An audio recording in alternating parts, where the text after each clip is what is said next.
Hello, hello, happy Friday. Happy Friday. Welcome to our Friday witchy hangout. We do this every Friday, and today we are doing a lovely, juicy reading on who is talking about you. We haven't done like a gossipy one although tarot in and of itself is a little bit nosy and a little bit gossipy, and I feel like that's a little bit why we all like it. So, let's see who is talking about you. I'm still on the mend from a cold, so just bear with me. We've both been kind of sick this week. Our fevers have broken, but we're in the process of like clearing out, and we're feeling better, but it's been kind of slow going. So, okay, getting into this reading, we've got 3 piles. Pile number one is the forest. Pile number 2 is the one. And pile number 3 is the mountain. And I don't think I told you, but we have an anchor card today. So anchor card is not a choice option, but it's the card that kind of infuses all the other piles whenever we do have one, whenever it comes out, whenever we shuffle for the piles. And we got the vision for those of you that like to know that and like to know how that's kind of what's mixing in with all the other piles. So we'll just put them up there if you are still undecided about your pile, and you can take this moment to just close your eyes, turn that gaze internally. I like to put my hands over my heart. However you like to center yourself in your energy, and just take a deep breath here and just connect with that deepest part of you, the part of you that is beneath anything that's going on in our world, or any concepts of yourself that you have that are positive or negative or anywhere in between, the long list of things that you have to do, and just connect with that deeper part of you, that observer part of you. And whenever you're ready, you can open your eyes and be drawn into whatever pile or multiple piles you're drawn into, keeping in mind that the way you get drawn into your pile can also be a clarifying message in and of itself. I personally feel like everything that happens once like we open the reading, I like to set that intention that everything that happens in this space, none of it's arbitrary. It can all help us understand life and help us understand ourselves and our intuition. Janae is praying for my health and uncongested nostrils. Thank you so much for that very specific prayer. I appreciate it. Okay, so without further ado, let us get into pile number 1. Immediately, I'm elevated in my class. Maybe for some of you, this person is like upper crust or their top drawer. Maybe they say things like their top drawer, or this is kind of a funny energy, actually. Let me just compassion this. Not that it needs compassion. Well, I mean, everybody needs compassion, but, okay. So pile number 1, who is talking about you? Okay, so actually, I was kind of channeling for this, like right before I went on, and I was hearing, "We are family. Get up, everybody, and sing." And while I've been sick, I've watched the Birdcage movie like 3 times because I love that movie, and it's kind of reminding me of that. But there's like one thing about that movie, if you haven't seen the Birdcage in a long time, is that it's a comedy, and it's so well done because it's, Robin Williams. I can't remember that other actor's name. He's so good, but they run like, they're 2 gay men living together. So, and they actually have more of a traditional family dynamic, in my opinion, at least, than like the traditional conservative couple there. So I don't know if there's some kind of like, not gender bender, but just like, I don't know, archetype bender energies around like the traditionality. So maybe this is a family that on the surface it seems like very traditional, but actually beneath the surface it's not. Or it doesn't seem like it's very traditional, but actually the roles and the dynamics are more traditional than you would expect. I don't know if there's something funny like that, but I am kidding. This kind of like fun energy. Or for some of you, because I'm also thinking about like the nightclub that they ran below, and there was just that very family vibe of like that island of misfit toys, everybody coming together there to create like a different kind of family. So there's just a family vibe that's coming through here for pile number 1 about the people that are talking about you. And also like with this vision, this is the anchor card that's coming in.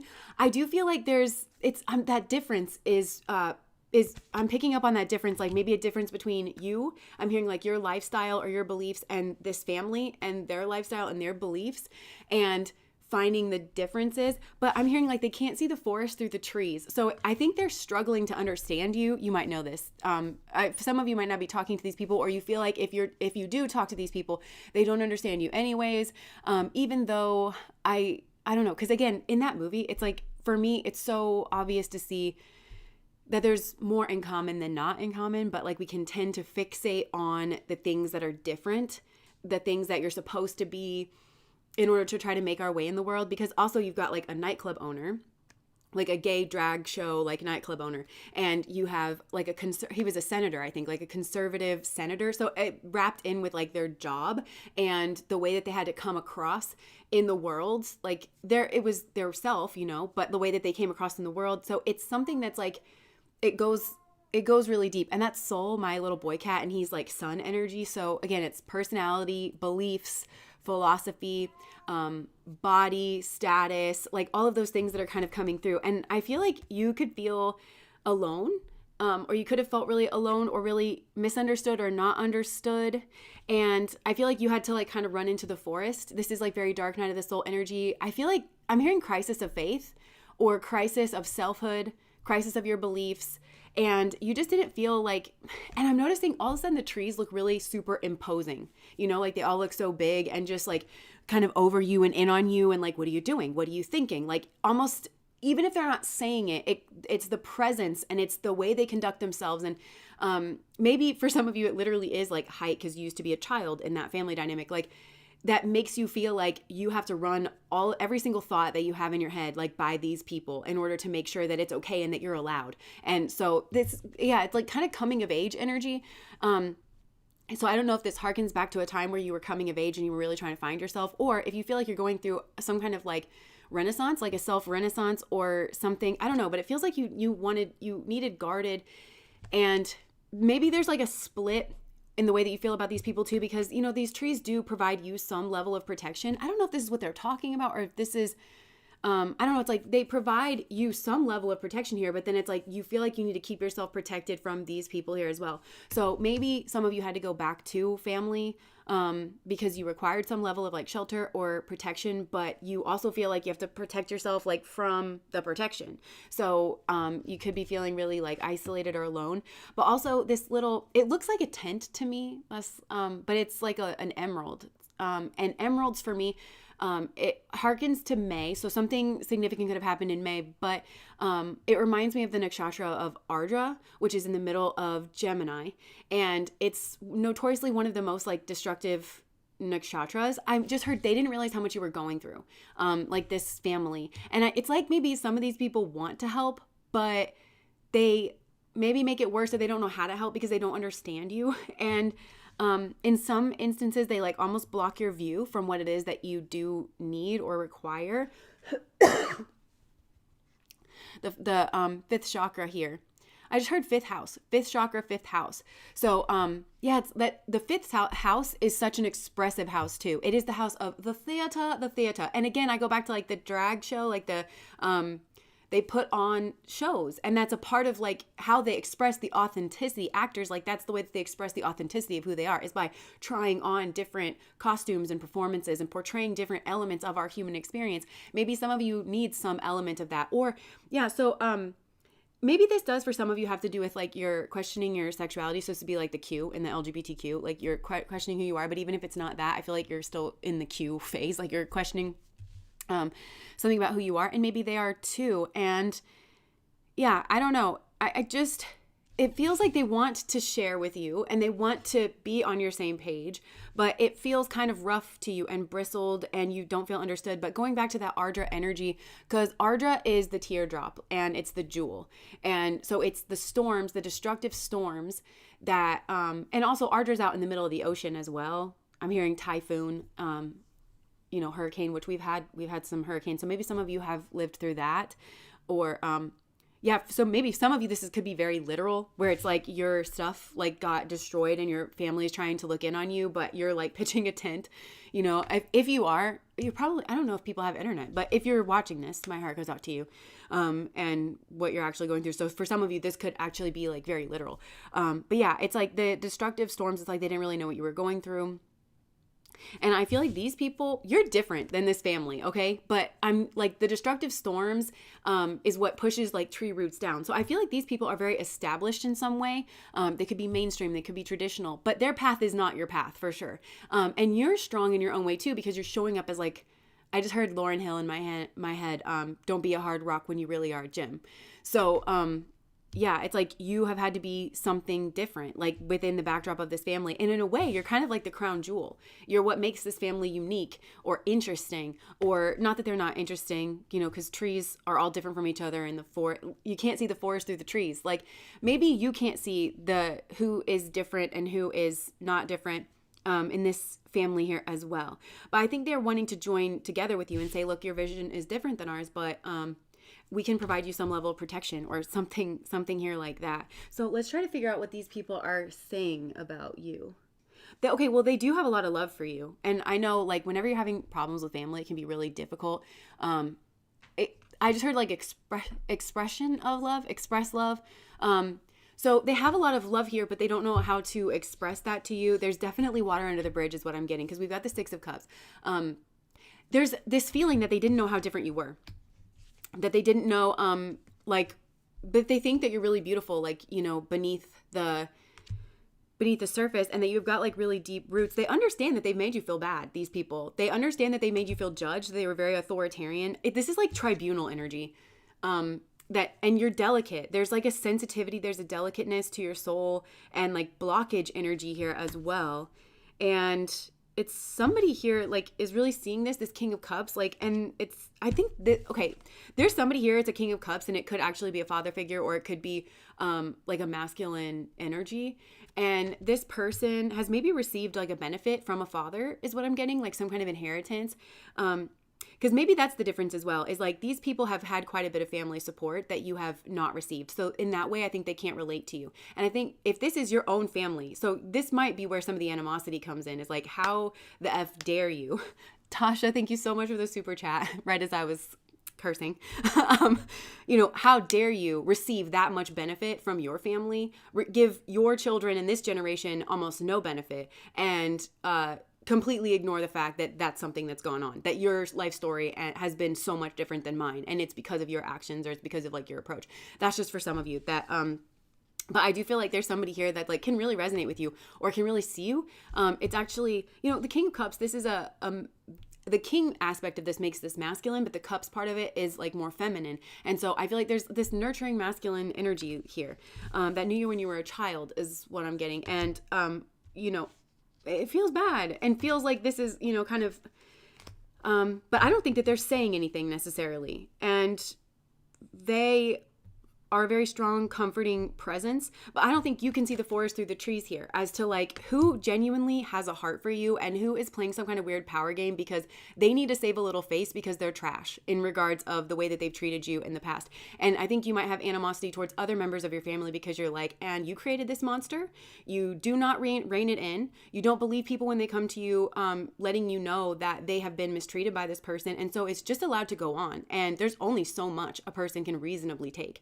There's only so much that one person can do to stand up to an establishment. There's just only so much. And I'm tired and I'm exhausted and it's not worth it for me. So I don't have the things that normal people should have in the world. And it's really unfortunate that I just feel like it's crowded. Like it's crowded. Something here is like crowded out. And there's like a severance, moon. They don't know. Okay. Severe instance, severe severance, severe instance. So there's something hidden maybe about some kind of like the severity of something, or there is something hidden about the severity of a certain instance that you had to deal with. And that's why you're on guard. And these people or this person doesn't know about it. But I think you already know. Rachel, thank you so much for the super chat. I feel like you've been like suffering in silence. You're the strong silent type is what I'm getting. And for some people that might, your version of being the strong silent type, I think is very feminine. Cause you have to do all like the feminine things like in the world. And, I think some of you are quite beautiful as well because, I'm just seeing like, I don't know. I think people, didn't get to know you or something like that. It's like they put you in some kind of category that was incorrect. And it was based on some kind of like superficial something. And not that they meant to, but yeah, there's something like hidden or secret about the severity of something, and they don't know if something has been severed. And it could be because something here is like cyclical. And also maybe this is quite habitual within this family, that there's some kind of like cyclical something. Oh. Or a severance package. Oh yeah. And there's also there's some kind of question here about that. And about home and about an argument, perhaps as well. What severed you? There's questioning about what severed you from moon energy. So it could be a mother, it could be a family, it could be emotionally, what separated you mentally and emotionally from this family, because I feel like you're separated. This is a deep division. Like you are at odds with this family, like ideologically, mentally, emotionally. And I just heard it's the way that you think that things should be handled and the way that you think people should be treated. So that's actually a deeper difference than what it looks like, because yeah, you may well have different ideological differences between you and this family, but also the way that you feel that people should be treated during a certain process, the way that you feel like people should be heard, handled, dealt with, seen, communicated with is vastly different than this tribunal energy that this family kind of has, or this, it's not taken seriously enough. I think something here is like not taken seriously enough or gently enough, or so that's that makes it kind of a no-go and a non-starter for you to even like open up and voice your feelings. There's Tower energy here as well. Okay, so your defensiveness, I think, has sparked some kind of Tower energy, and this is why they're talking about it. Okay, so I was gonna get like what they're talking about. I think these people, on some level, they don't know what to talk about because they're not really as connected to you. They're not. I don't know that they know what to talk about. I think there's a lot hidden here, and so they might talk about the things that are hidden. Okay, death in the sun. So that goes to me, death in the sun. That's very similar to the Six of Cups energy, because for me, Six of Cups is sun in Scorpio, and that's exactly what it is. It's a change. It could have been that there was a death in the family in regards to some kind of sunlight individual. So leadership, father, it could be like death of a father, or but to me, again, the sun, what changed? And yeah, it's that death energy, which is Scorpionic, because Scorpio rules over trauma, it rules over death, it rules over secrets, it rules over power dynamics, it rules over money. It rules over all those things. And it's like your sun energy got dipped into this and it was hidden. So these people don't know what went on to cause. And so when you emerged from that, of course, I'm just going to say this because I feel like you need validated. Of course, once your sun energy was dipped in that, you are going to emerge different. And actually, it's a very precarious time for an individual because it's what are you going to emerge as, after you've had a tangle in with that Scorpionic energy, because there's 3 different levels to Scorpio. So, and I think this is what they're talking about too, is like they don't know how to deal with you because there's a lot of nuance to this, but there's the 3 levels to Scorpio. So it's like they don't know how to read your energy. They don't know if you're being the Scorpion, which is very tit for tat. It's very reactive. And maybe they don't know if you're being reactive towards them, or if you would just, they don't know that, because the Scorpion is it's emotional in an irrational way. And it is, it's this like kind of lash out energy. So for some of you, it might shock you to know that they don't know if that's your energy or not. Because Scorpionic energy is also nothing to mess with. It's a strong energy, and it strikes to kill, basically. And I think, they just don't know how reasonable you are with that. So the next level that you could potentially be is the King of Swords. It's the eagle energy. It's, very intellectual. It's very cold though emotionally. And I don't mean that you don't have them, because Scorpio is a water sign. It's deep emotion, but you're like kind of cut off from that. And maybe some of you do feel that way. You feel cut off from your emotions when it comes to these people, and when it comes to the way you were treated, and when it comes to, or maybe you even feel like their version of justice. This is what I'm saying is like, I think there's a difference between the way you think things should be handled, like within a family, that you had some kind of grievance or something and they cut off from emotions. Like they didn't know how it affected you emotionally, what they did. They're not accounting for that. They're accounting for all like the nooks and crannies. Well, I was in this room and that's why I did that, because this person was there. And so, it's whatever, but there's no acknowledgement of the emotional consequence of them doing what they did to you. But then these people could also feel like, well, you're blocked off emotionally and you're just gonna hear them and you're just gonna cut them off, and maybe you are there, I don't know. And then the third one is that phoenix energy, where you're just born completely anew and you're something like entirely transformed. So that's what they're talking about, is like they basically don't know you anymore. I don't think they ever really knew you, to be honest. But for some of you, you were a child, so you never really congealed into like who you were anyways. And I don't know how close you are, because this also feels like this could be an extended network is what I'm getting. Extended network. So I think that for some of you, this is not just like your immediate family, but this is like maybe some kind of extended network. So you could have come up in conversation, with like, I don't know, it's like not, I just heard Nana, like a grandma, but it's not just like that. It's like cousins and, the like kind of thing. He passed away in 2013. Welcome, Chloe. It was years ago. Yeah. I legit have been letting each and every one of them have it because I'm too tired. Yeah. Okay, so what else are they saying? What else are they talking about? I just want to say that I don't think that they know how to go about doing this, because I think this can feel very like they're ganging up on you, because they're all talking to each other and trying to be in cahoots, and they're having like a cohesive plan instead of like people approaching you as an individual. I think some people don't have the salt to approach you as an individual because I think they think that you're very intimidating.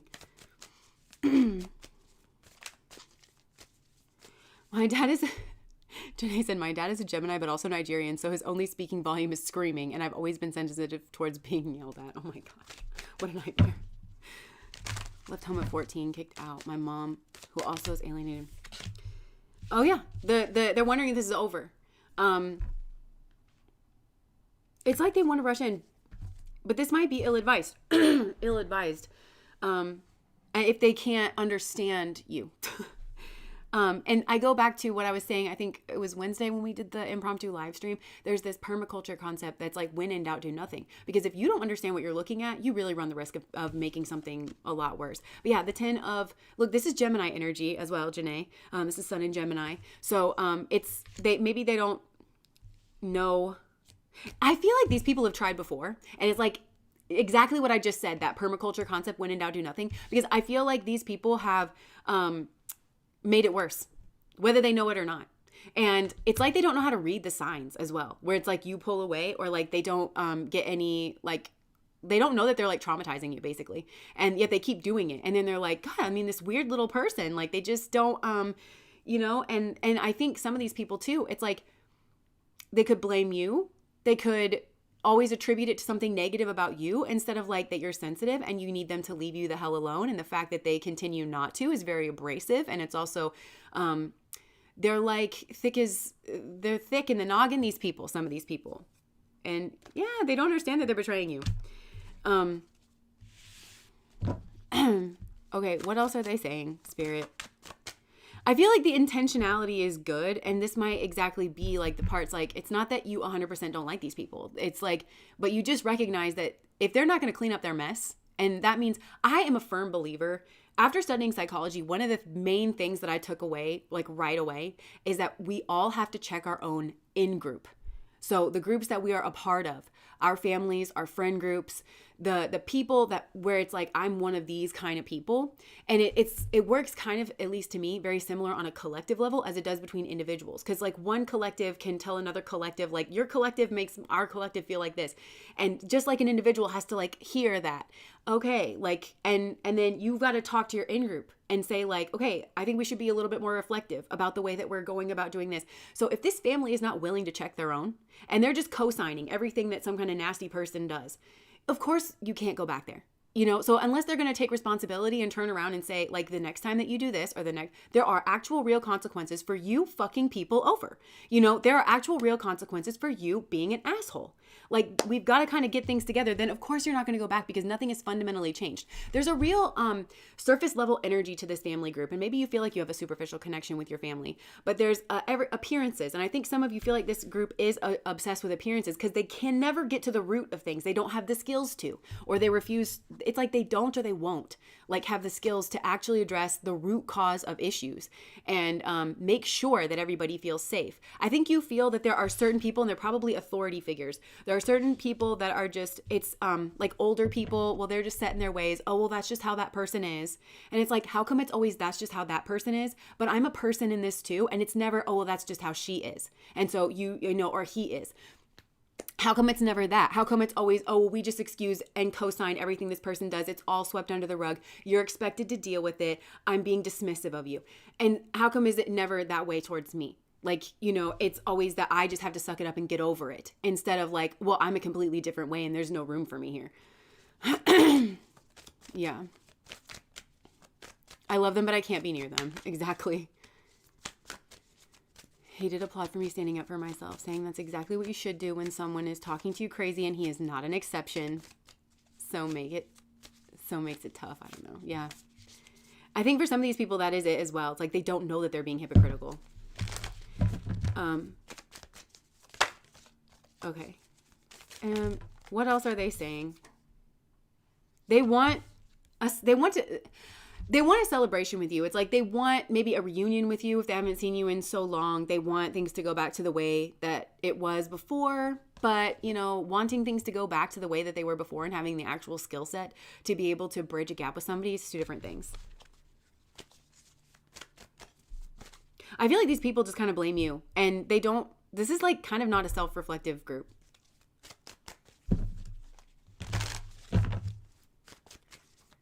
The flower that blooms in adversity is the most rare and beautiful of all. Exactly. They refuse to stop hating on me. And they probably like, they don't realize, I feel like these people casually put you down. Like in the way that they communicate. And they're like, well, we're trying to solve it. We're trying to get to the bottom, but they're just so stubborn and they're just so hard. They just casually put you down. And I think that's part of your issue with them is like, they need to keep your name out their mouth, first of all, like they can't, if they don't know how to behave and if they don't know how to speak kindly. This also bothers me because this strikes me as the type of group that has some kind of religious belief or experience that they congeal around, but like it has not, sir or madam, like you have not marinated in the teachings of Jesus, or you have not marinated fully in the teachings of Muhammad, because why do you behave the way that you behave? Again, there's like this two-faced nature, or like we live up to this whenever it suits us, but whenever it doesn't. I was listening to a man, you know, I don't know what channel it is, but it's the channel where people wear that weird white mask thing, and then they talk with their voice disguised about secretive groups like that they've been a part of. So I think this man, it was a Jehovah's Witness group, and he was talking about the rampant ABUSE that's like in that group. I mean, tales old time when it comes to religious groups. That's another example of like this group refuses to hold its own accountable. Like, you want to say that the world doesn't take Christianity seriously. Well, maybe if you were at the Vatican every day with your picket signs insisting that people are held accountable for the crimes against your own freaking children, maybe the world would take you a little bit more seriously. But, you know, I digress. Anyways, he was talking about the rampant ABUSE that was going on in his congregation. And it was like certain people knew. Well, I guess they have a rule there where, because in the Bible it says if like you need two witnesses to like finally put a matter to rest. And he was like, well, the problem with that is when you have certain kinds of ABUSE going on behind closed doors, rarely, if ever, are you going to have two witnesses. So there was this person who was harming people, and they were very well liked within the community. And two people finally did come forward to say that this person had been harming them. But one was an adult woman and one was a child. And they were like, well, that doesn't count as two witnesses because one's a woman and one's a child. And they're like, they keep moving the goalposts. And it's just never enough to actually like take action against it. It's like they're just trying to save face. They're just trying to protect their name rather than actually deal with the problems at hand. And I feel like that's how you feel about this family. So, I feel like it's very pie in the sky, the way that these people talk. It's like they talk crazy on you. They think that because they're speaking in soft tones and that because they want to get you back around, they think that they're on the right side of things and they think that they're on the side of love. And it's because these people have a very superficial version of what love is. They don't think that love is fierce and that love uproots evil and that love stands up to somebody that harms people. They don't think that. And they don't think love, is self-accountability. And changing your behavior and being able, and I think that a lot of these people are the kind of people, they're like, well, you never told me. And it's like, why are you sitting here twice my age and you've got to be told? Like, again, is there no light bulb on in here? Like, it's very much like that. And these people just think that because they're soft-spoken or because they want to gloss over all the problems, that's a side of love. But really what they're asking is for certain people to tolerate ABUSE and for other people to just continue. It's like very much don't rock the boat, you know? And I just don't think that you're about that. And I think that you're the scapegoat. I think for a lot of you, you're the scapegoat. Or it's easier to ignore you. And so they think that you're the problem because you're like the canary in the coal mine and you're speaking up.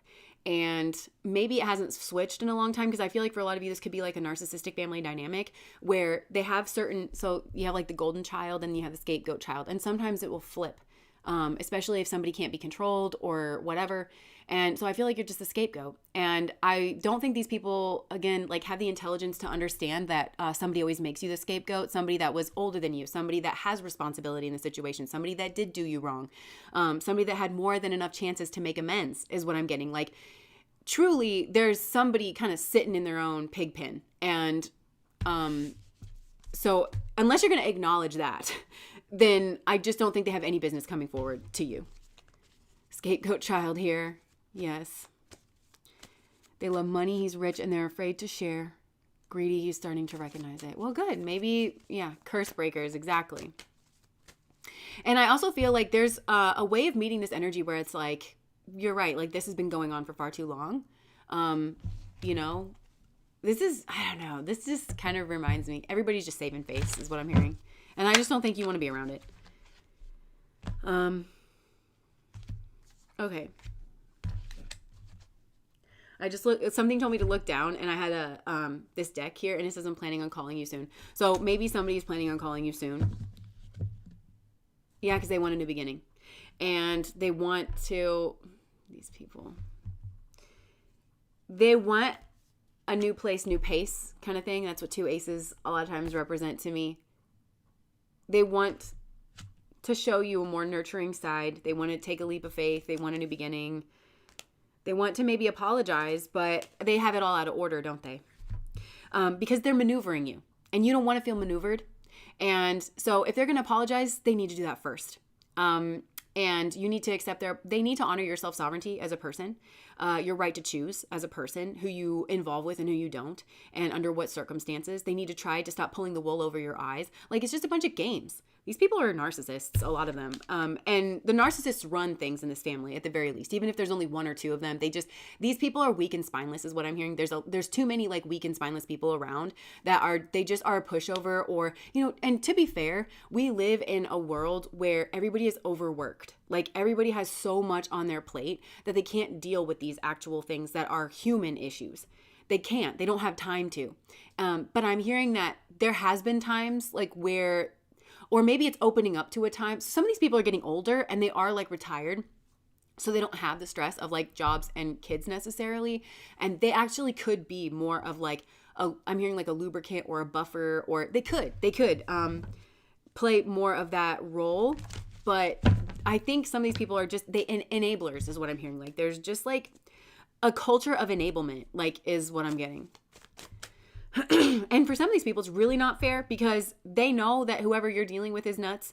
And they know that they don't have to deal with it on the regular and that your entryway back into that family, you don't have that luxury. And, yeah, it's like if they couldn't do it, then they shouldn't ask you to do it. If they can't be around this person, why are they asking you to be around this person? Yeah, this is karmic. And, something here is coming to an end, and it's coming to an end because of the confusion. Like, I think that's something too. It's like somebody here is like, well, I don't understand, so it must not be the end. But I think the end for you is like, yeah, you haven't been understanding and there's just no excuse. A lot of these people are older than you. Yeah. So strength of the devil. That's what I'm getting. It's like, there's a strong devil energy that's somewhere hidden here in this forest. Something needs to change here. And they need to elevate here as well too. And they need to take the steps to elevate, but they're not doing it. And I think you already know this. And I don't know that it would be nice if this was the conversation that they're having. That would show a lot of like self-reflection and self-awareness. I just don't think that that's the way that it's going. Yeah, they're saying that things are fragmented. And that there's an argument, that you're on different sides of the fence. I think they're attributing this to these superficial differences. And again, I go back to that. We are family. And so these people, they're so self-righteous in a way that they haven't earned and like don't deserve, because they're like, we just believe in love. Like, we are family. I'm a fun person. Okay. I'm a Gemini sun, Aries moon. I am a fun person. If I'm not laughing, there's a reason. There's a reason. And like, I'm the first person to have fun when it's appropriate. Okay. But it's not appropriate here. This is the kind of person that annoys me to high hell, because it's just like, we are family. And I just want to, like, this is not a laughing matter. And I think they think like, we're nice and we're fun and we're peace and we're harmony. And it's like, you cavort with devils and you expect everybody else to. And this isn't cute. This isn't cute what you're doing. Have a deviled egg, you dick. Like, that's like what's coming across to me. Because it's very superficial. Like, that's what it is. It's superficial fun. It's superficial cooperation. It's superficial, like, it's all superficial. But they're like, oh, we're like fun and love and harmonious. Like, I'm just picturing Jesus like flipping over tables in the church, because the money changers were in the temple. Because like these are the kind of people that would run up to Jesus during that and be like, we don't do that here. Like, this is a place for community and love and gathering. And Jesus would be like, not right now, it's not. Because if you allow this to take root in here, this is about to get like disgusting. Alex, thank you so much for the super chat. How are you, by the way? Yeah. So, it's just, this bothers me because it's superficial. And it's like, that's what you need these people to understand, is like, I don't want to play your superficial let's all get along kind of game when we don't actually get along. And when I actually get mistreated, in a fundamental behind closed doors. And whenever I try to tell you about it, your response is, we are family. It's like, I don't know. Let me calm myself down, because I'm about to like just go off on these people. So I understand, like, they just don't get it. And some of these people have not like had a real problem. So, because, oh my gosh, this reminds me of the quote too, where it's like, if you think there's a lot of times there's problems like in human interactions. And if you are not aware that there is a problem, it's probably you. Like, it might be you. Like, it might be you. And I feel like, or it's something that you cavort with and you kind of know that it's wrong, but, they want to apologize, but it's just so superficial, This is the kind of person that like bakes you a banana bread and they're like, I'm sorry. And it's like, will your behavior be changing? Absolutely not. But I do have a lot of flour. So every time I mess up, I'm just going to bring this banana bread over and smile in your face. I think Hallmark is still making $10 cards. So I'll just get you one of those as well every single time. I just rather do that. Okay. And you're like, no. Anyways, I got to put this down for my health and well-being. I need more lip gloss. I'm going to put lipstick on this pig the way that your family does. Burn. It's like burn.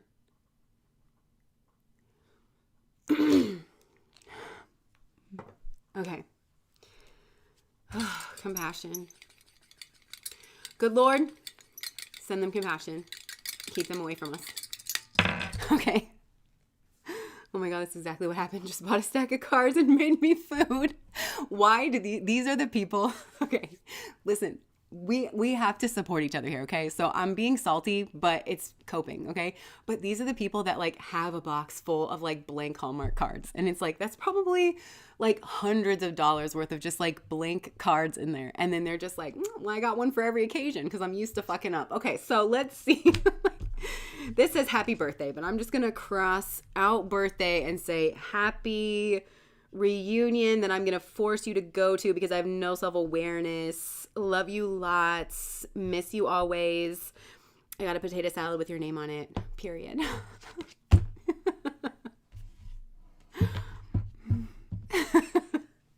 Okay. Oh, I gotta calm down.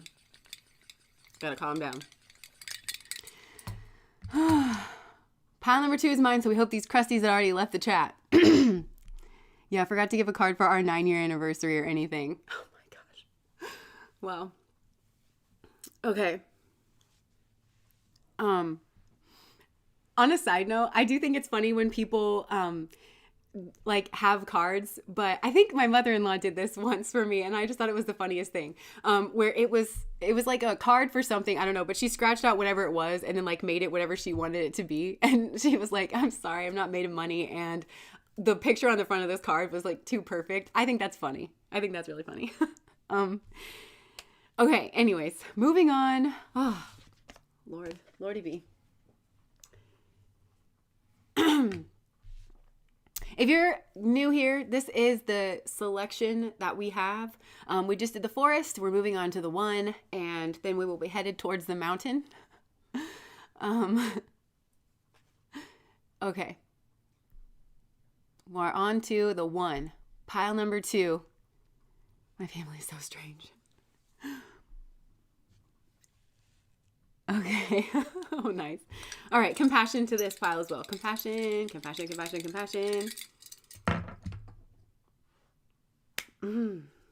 Okay. I just heard this person left you out in the cold. Whoever is, what are we doing? Talking about you. Okay. Okay. This person has a lot of messages. They want to talk to you so bad. Let me just get some messages then. Oh my gosh. I'm in love with you came out. And they're like shouting it. I want to get back together. Okay, so this is somebody blast from your past, I just heard. And why did you leave? Okay, this person, I'm going to go ahead and guess that a lot of you have not given this person your number or you've got them blocked, because I feel like if not, you would not be on this tarot reading because you'd just be fielding all their messages. This person would just be like text blasting you. Like, I'm in love with you. Why did you leave? I want to get back together. I'm spying on you. Sorry for the way I handled things. And I feel like you're like, I'm not ready. And I feel like there could have been a situation here where, because remember I said this person left you out in the cold. So there could have been a situation here in your past where this person was like, I just heard, I'm not ready. I'm not ready. So like this person could have been afraid of commitment or, because it's like, they always thought that you were the one, but maybe they thought that they could put a distance here or something.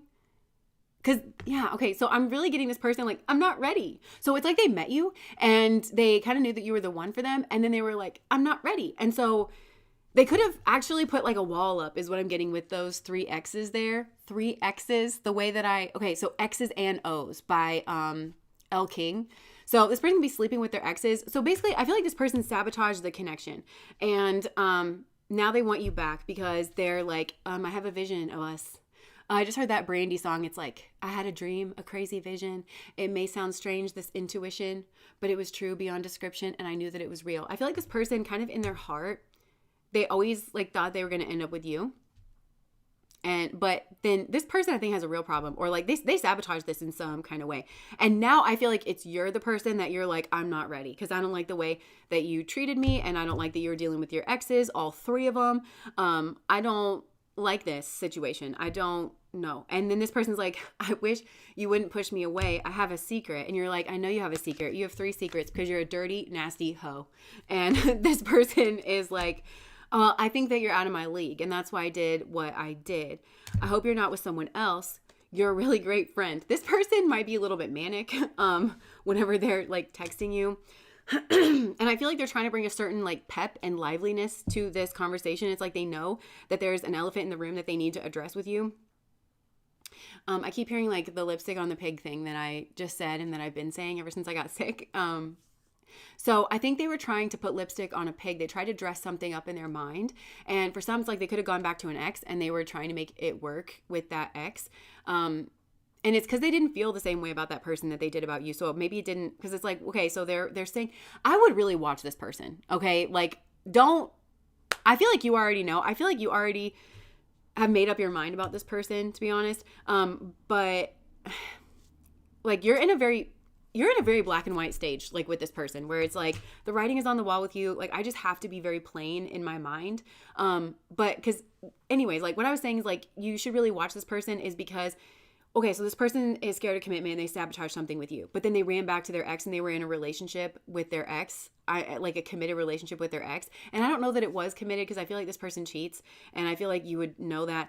But I would just catch shit like that. I just snatch it right up. Like, okay, so you were too scared to be in a committed relationship with me, but then you ran back. And so that's why you were in a relationship with this other person. Shit's not going to fly. Okay. Shit is not going to fly. I just heard pigs will fly. Like when you take this person back, they want to see you so bad. They can't get over you and they're getting lost in the memories. Okay. So this person has a sob story and they know that they're the one to blame. They feel stuck. They feel like you won't take them back. And I feel like you know exactly why you won't take this person back. I don't think it's a mystery at all. I think this person tried to hide certain things from you. Look, I have a secret.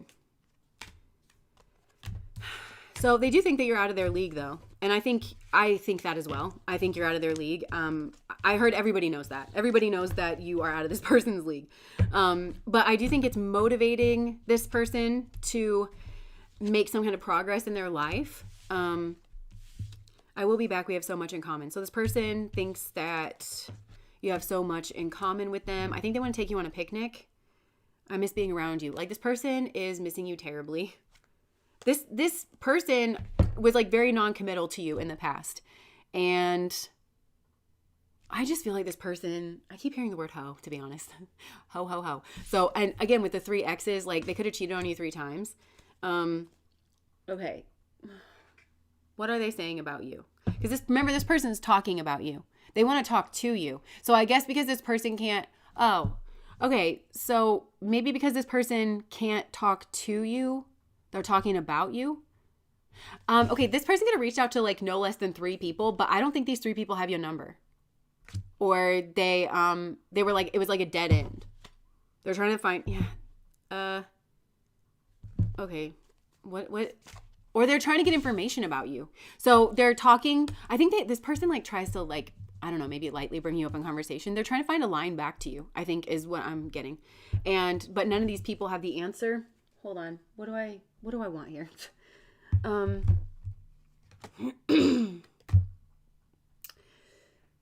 You could think this person's self-absorbed. Sorry, I have to, my throat. Let me clear my throat. Okay, this person does have like a certain liveliness to them, but it's kind of similar to pile number 1, honestly, where it's like, are we just putting lipstick on a pig here? Like, is this another superficial kind of situation? Like, yeah, okay, we have a lot of fun together, but then you hurt me behind my back. So do I want to be with a person that I have a lot of fun with on a superficial level that cheats on me all the time or hurts me behind my back? No, I don't. From Hey Arnold, the picnic is hilariously close. Thinks he's Arnold or, the football head guy. Wait, who was the girl that had the shrine to him? What was her name? She had the Arnold shrine in her closet. Okay, this person feels like they got egg on their face. They're ashamed. Something backfired and they got caught.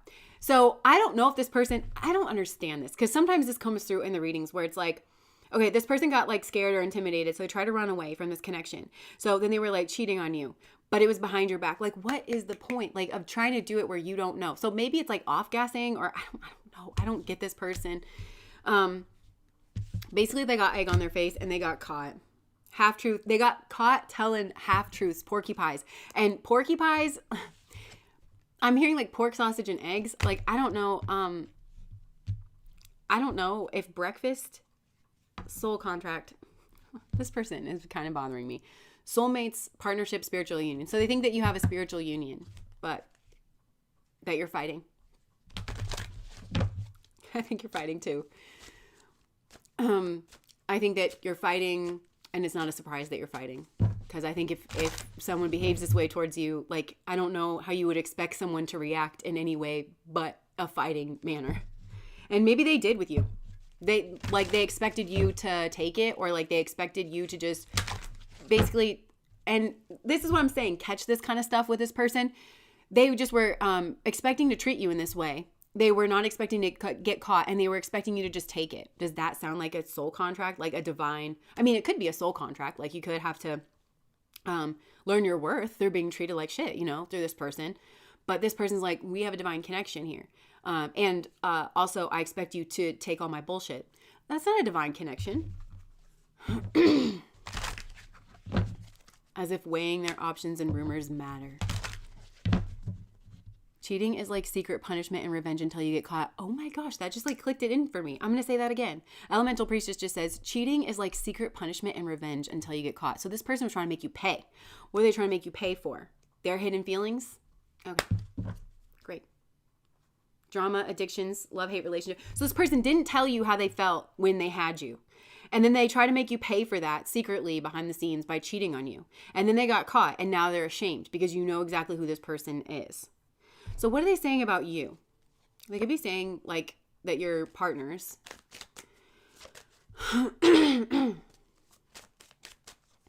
Pork theme. We had a soul contract. We had kids. It's fulfilled by. It's fulfilled by. Thank you. Not thank you. Now they need protection. She just told me she had a big crush on me while we were supposedly together. Oh my gosh. Okay. Okay. So what are they saying about you to these people? I don't know if it's much because I feel like they got kind of shut down, like, you know, by these people kind of quick. It could have been a group, like a friend group. They could have asked, like, I don't know. They could have asked people about you. They could have asked people about your decisions. I don't know. Silly games. Okay, what are they saying about you?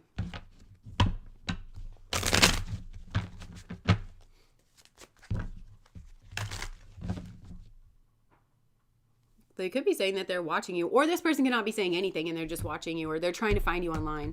They're trying to find like your number or something. Okay, this. Okay, well, look at what I just pulled here. Okay, so the yellow, like the solar plexus. Okay, so I feel like this person is saying like that they want a reunion, and that you just left them, like you. And now they're stuck and they don't know what to do. Okay, so this person could be actually being pretty honest with these people. Like, I mean, some of these people are saying that they want to marry you. Maybe you were married. Some of you could be married to this person. And you left home. And now this person doesn't know what to do. And they're thinking about, see those birds in the background? See those birds in the background? They're like, well, now I don't know what to do because this is my other bird. If you're a bird, I'm a bird. Oh my gosh, okay, the Notebook. So...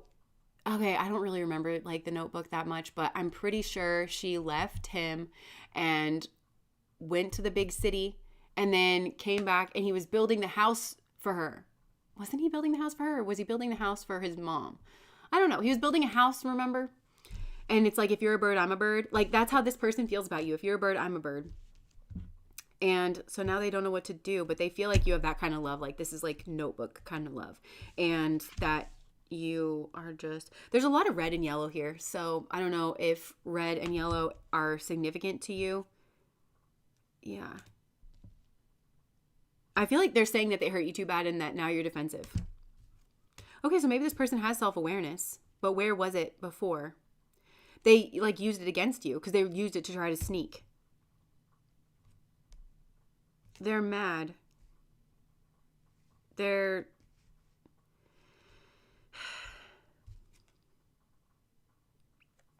okay, they could be saying that they're alone now. Like, they could have, again, like, gone back to an ex or some kind of, like, fantasy kind of thing. I think they're saying that you're very sweet and that you're very charming. They also could be saying that they are feeling defensive about somebody else here. Somebody, like, on your side of things that they thought you were in a romantic relationship with or something. This is very, like, I brought a chicken for your table. Maybe this person wants to bring a chicken for your table. A lot of, like, chickens and eggs. Oh, what came first, the chicken or the egg? Oh, what's that? What's that dish? It's with the tomato sauce and the eggs for breakfast.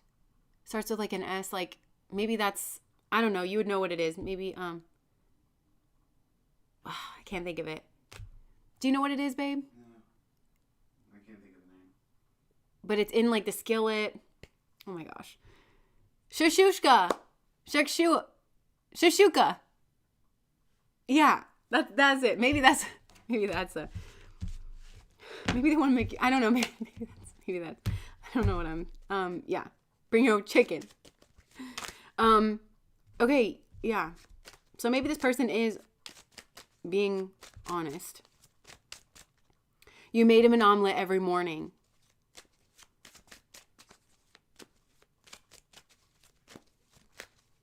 Okay.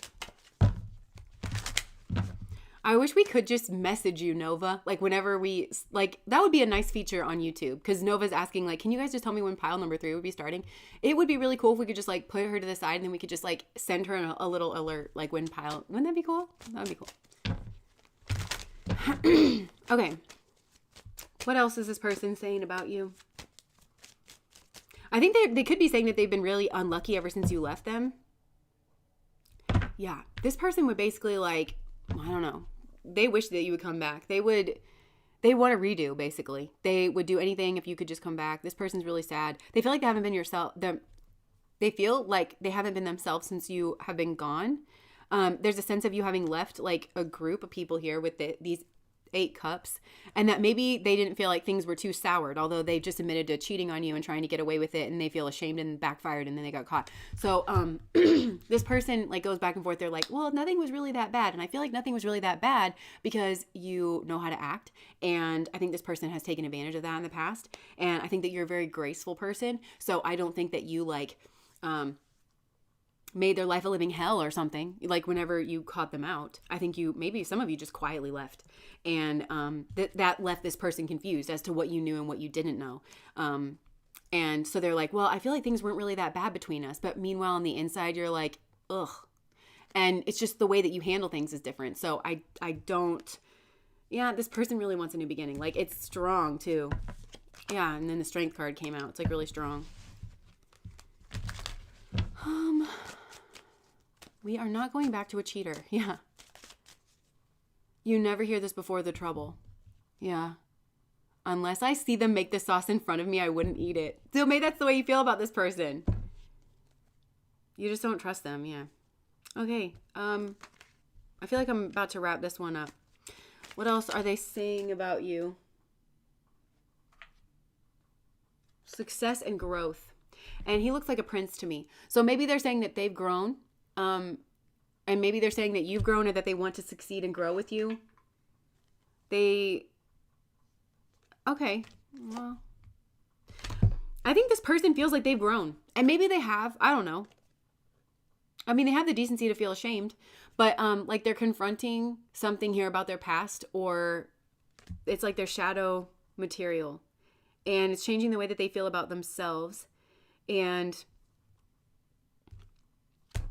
that's what's like kind of led them back to you. Opportunity beckons. Yeah. So, I mean, this person feels like they have grown as well. And I don't want to shit on this person. Like, maybe they have grown. There could be a move. Maybe they moved and it brought them more balance and they want to share the love with you. This person could want to give you something.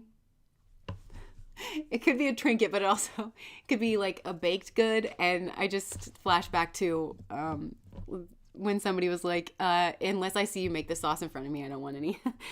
Yeah, so like the heart chakra, this person feels like they love you. That's what they're saying. I feel like this person did hurt you in the past. People do grow. I don't want to be cynical, okay? Some of you, this person has grown. They've changed. They understand the error of their ways. And maybe some of you do love this person.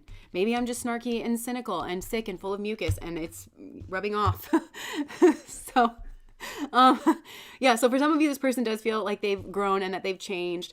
And that if they could go back in the past, I feel like this person couldn't admit what they had when they had it. They were too scared and they turned tail and ran. But unfortunately, this person's way of running is incredibly destructive. And they almost didn't like absorb any of the pain themselves. They just pushed it all like back onto you. And you handled yourself with an extreme amount of maturity and grace that you never should have had to do. And I think you have left. And I think you feel like this person's doesn't amount to anything. And you think that this person is a karmic from your past. And you think that they're full of like fantasy and lies. And that they've had other people.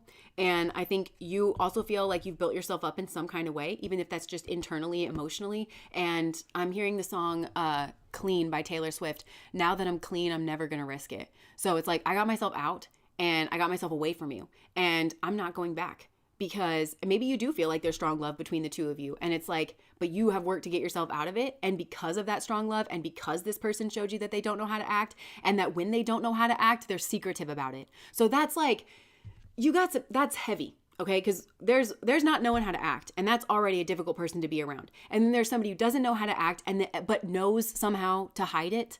and like how to hide it, okay, that's like a double whammy. That's like exponentially, you know, wrong, whatever's like going on.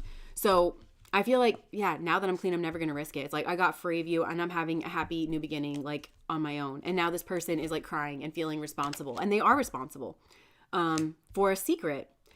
And it could be a secret child. So this person could have a secret child for some of you, or like that they were secretly acting like they were single. So for some of you, you were in a relationship with this person and they were secretly acting like they were single and possibly had a child. Oh my gosh, there's child energy that keeps coming out over here. And it caused like some kind of kerfuffle. I think they always wanted to offer you a new beginning, or like even, I feel like this person always knew that they wanted to like propose to you. And oh my gosh. This is crazy intense. Like this person like always saw themselves with you basically. And then they were confused about options, maybe your options. I don't know. There's like a lot of confusion here. For some of you, this person understands now and they are more mature, but this person seems kind of flaky and they seem emotionally unstable, and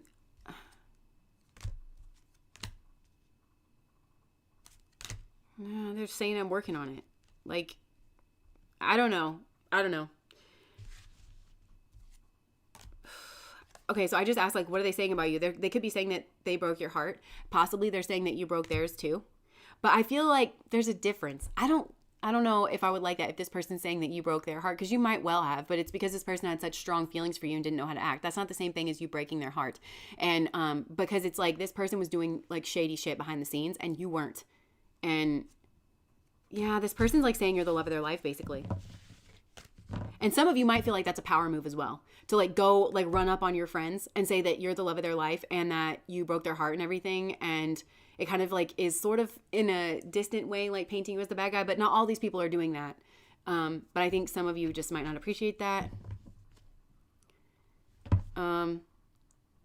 Yeah, they're grieving the dream that they're grieving the dream that they had with you, because this person had like a dream. That's what they're saying. They're saying that they always had a dream that...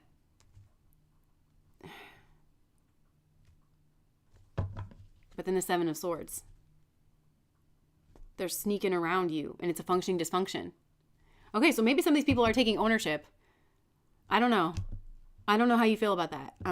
Some of these people are saying that they had a dream. Some of these people are in therapy is what I'm getting. Or there's like somebody that they're processing their feelings with, and they are saying that they fucked it up basically. They're saying they messed it up because they were addicted to sneaking around on you, and that's what ultimately caused a blockage. Some of these people are getting themselves sorted out is all I'm saying. This person is like okay, I don't know. Like this person, it's like the more that I like call this person out, the more that they're just like, no, I get it. Like, yeah. They're saying that they know their Nine of Wands energy ruined everything. And that you had to be strong. Yeah. This person. And they're waiting for their karma too. Like for some of them. They know. It's like they would just accept their karma for some of you. They're confused about the way you feel. I feel like this person wouldn't even mind if you yelled at them as long as you came back. They want to work with you. Why does the Seven of Swords keep coming out, Spirit?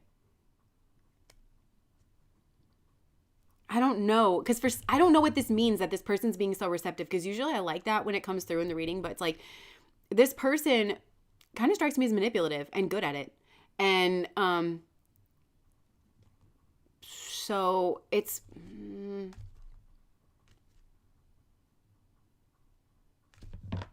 I don't know about this person. Maybe it's because there's different people in this group and some of them are trustworthy and some of them are not. They're saying that you guys had a fight. They're saying that you're their dream and that they want a victory with you.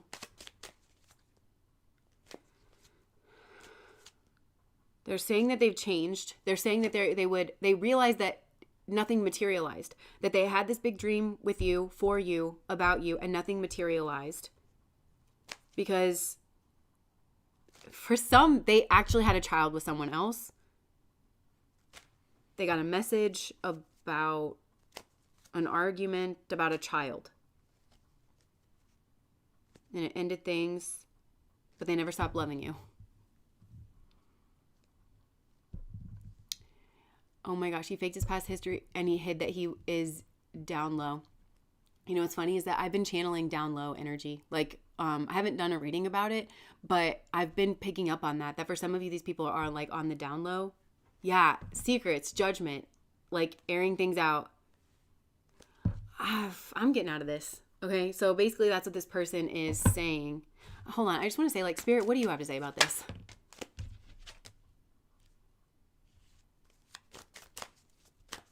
This person was lacking, and you have I just heard lackey as well, so maybe they had a lackey that they were like dragging around. Spirit's basically saying you have every right to be upset about the way that this person treated you, and that there's karma being enacted. You had to be really, really strong.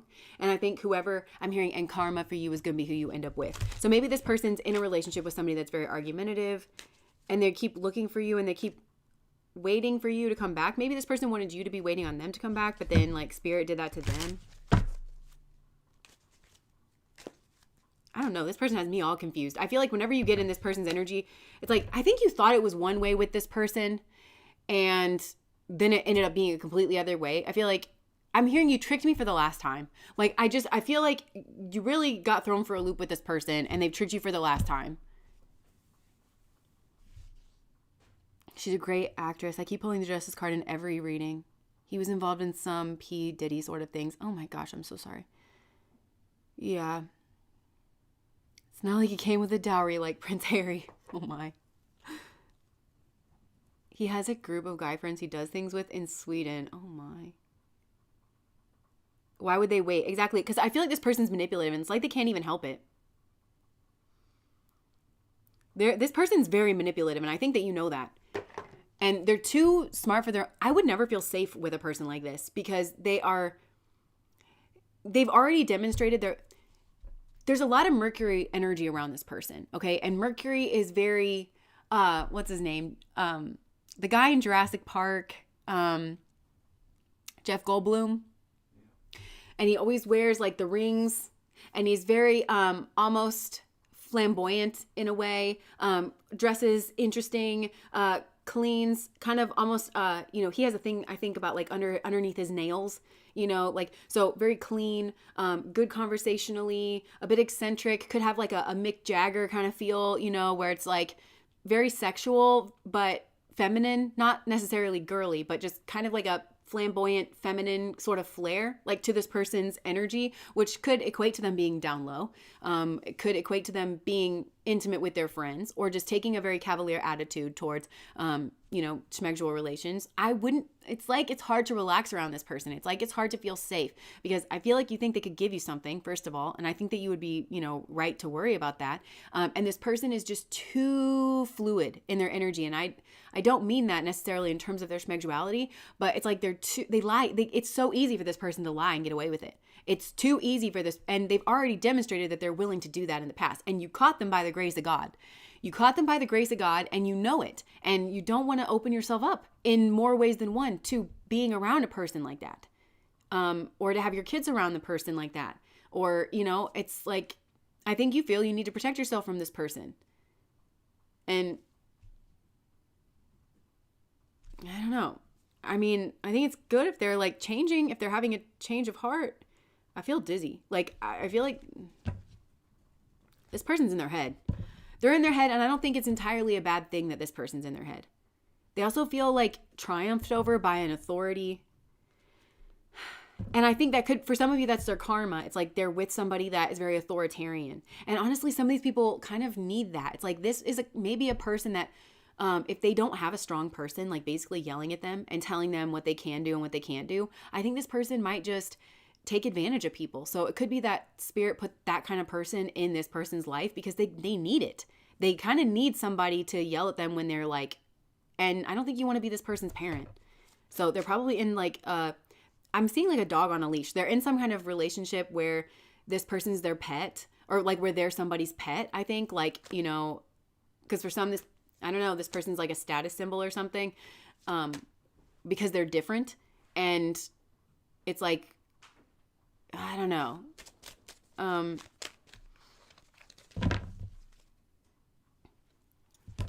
They want to live some kind of different lifestyle. I think it might be ironic that this person gets themselves in more of a traditional situation than you get yourself into. Because they're inherently like not traditional in their soul, I feel. Anyways, this person confuses me. I feel like they confuse you, and that's who's talking about you. And I feel like this person could be they're good with their language. So I feel like this person can go out on a limb and say more things than somebody who's maybe not as slick could say, because they trust themselves to say things in just the right way and to not like embarrass themselves or something like that. So I feel like they can be somewhat, I just don't think that you trust that it comes from the right place with this person. And I'm hearing it's because actions speak louder than words. And that's why this person has incarnated in a masculine form, is because men speak with their actions. And this person's actions, I think, told you that they're slippery fish and that you need to treat them with care and kind of keep yourself safe from them. I just heard the word desperate. Like, they're like desperate to talk to you, or like desperate to get your attention or something. But this person, I think that's part of the karmic lesson that they're learning, is that communication is not just about the Mercury energy that this person's so good about. It's actions. You communicate with your actions, and this person's actions have done a lot of talking. And there's no undoing the communication that Mars does. There's no actions speak louder than words. It's like this person has made their bed with you. It's like they've done something that was so loud and so firm in your mind that there's no amount of Mercury talking that's going to get over the talking that Mars has already done. And like, I'm seeing that Mars energy turn into like a flashing like red light, and I just heard red light district. I just think you kind of think this person's a hoe, and you kind of think that this person, I feel they made their bed, to be honest. And it would take a lot for you to trust this person again. I don't know that it's possible. Definitely not in this lifetime. Anyways, I'm confused. I feel like you're confused, and that's who's talking about you. Whew. Like your dad says, Jess, I let them show me, like the show me state. Yeah, and my dad also used to say, kid, let them disqualify themselves. And I feel like this man has disqualified himself. Yeah. Passive aggressive. I have a question. If someone is violent with anger issues and heavy karma, would their soulmate twin also have anger issues and violence? I'm working through my own Mars energy mistakes. I think it can happen like any which way. I don't know that there's necessarily a correlation there.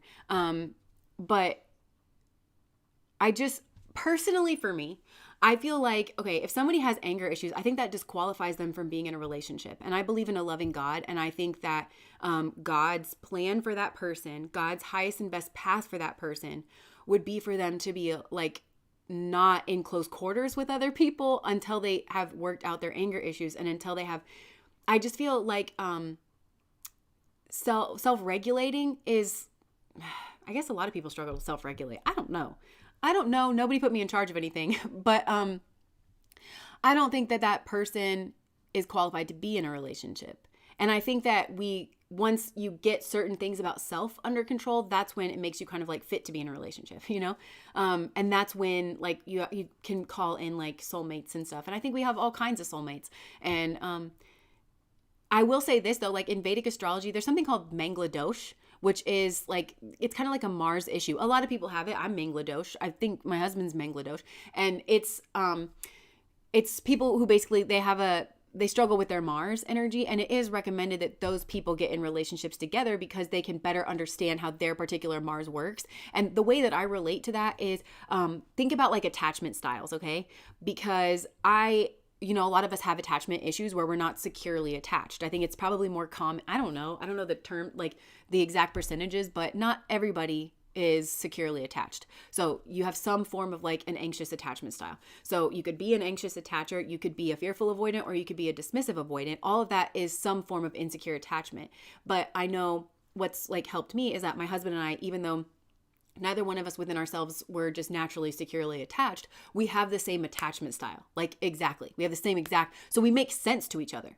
And that has allowed, I think it's helped us to build a more secure attachment, like within our relationship, because I test secure in our relationship. Like my attachment style to Alex, and only Alex, is secure.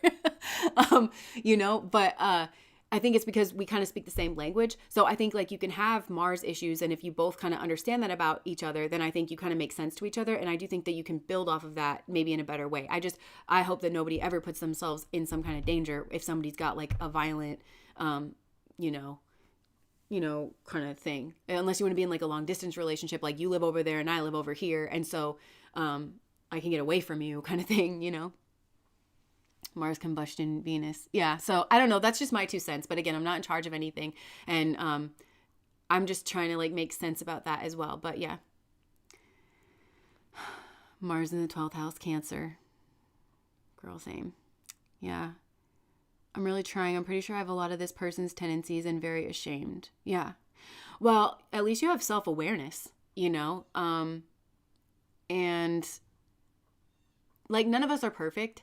And as long as we're like trying to work through those things, like you can make so much progress. And honestly, like that happened to me not too long ago, where I just got read to filth in a reading, and it made me feel really bad about myself, because I was like, oh my gosh, this is my shadow side. Like I'm not proud of the way that I am, in that regard. And it's hard. Like it's so hard whenever you like get that strong look at yourself. And so I just want to extend my humanity to yours. Like, even though we might not relate on the same things, it's like, there's parts of myself that it's like, I was deeply ashamed about whenever I had that reflected back to me. And it's like, in my head, I knew every single reason why I did that.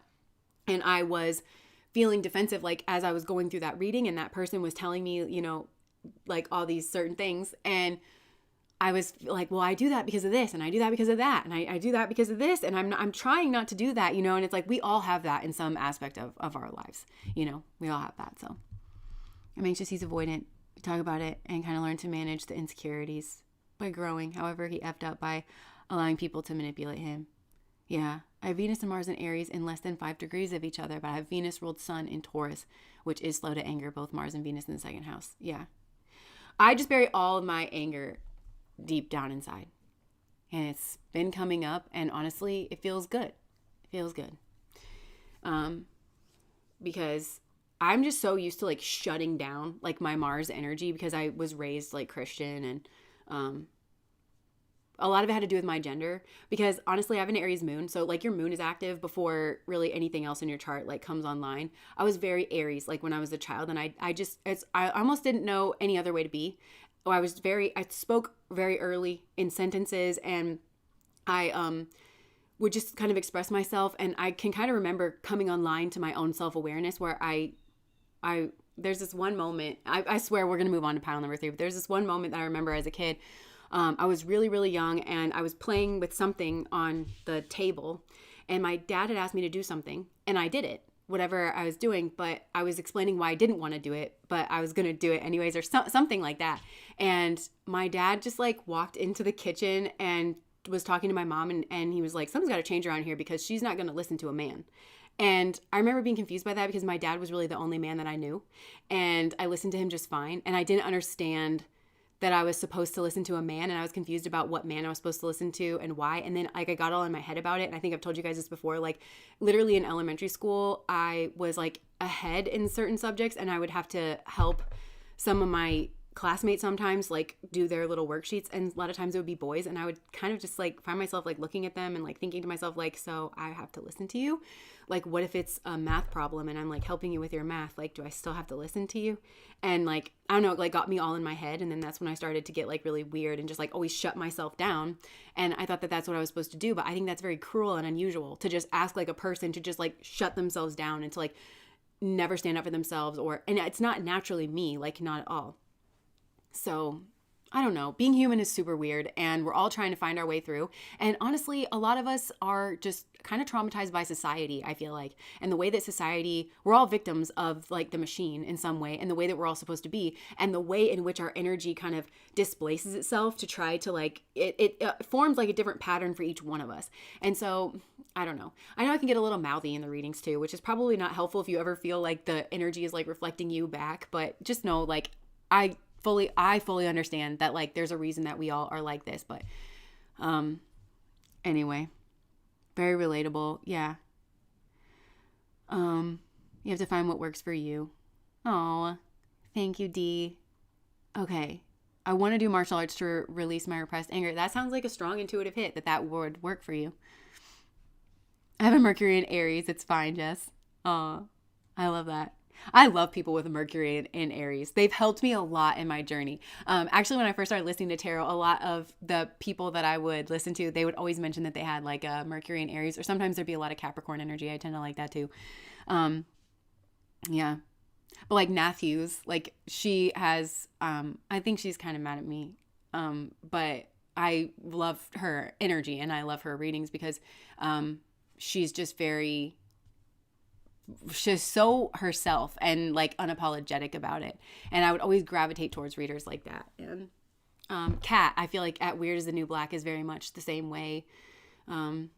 I don't want to mention too many people because I feel like there's weird people that watch these readings, and I'm trying.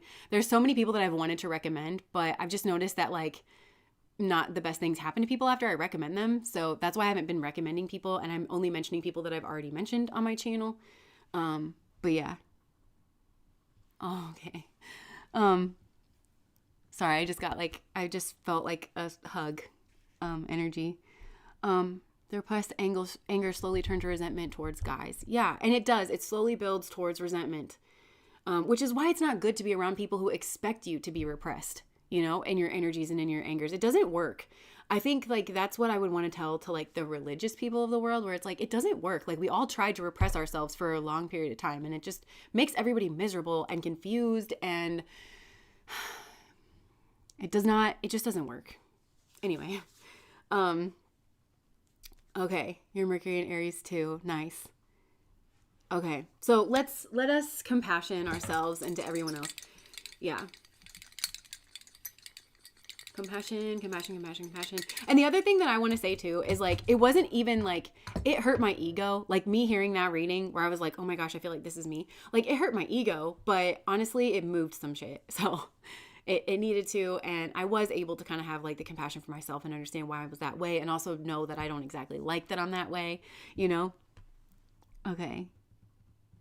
One thing I've learned is to never question your feelings when they say you're overreacting. Yeah.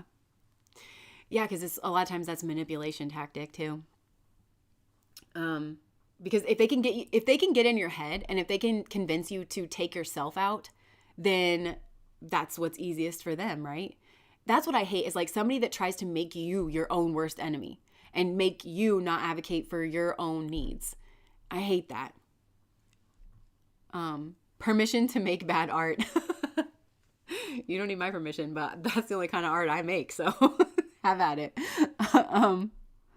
Oh, thank you so much. All right.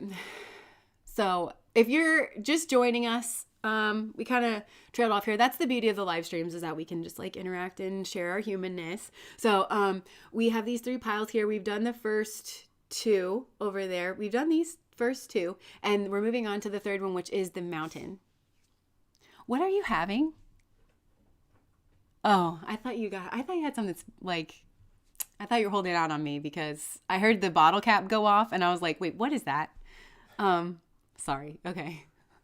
I'm like food obsessed. You're like Luna. Yeah. And what's funny is like, of the 2 of us, I'm the person that hides food sometimes. And I just thought that, okay.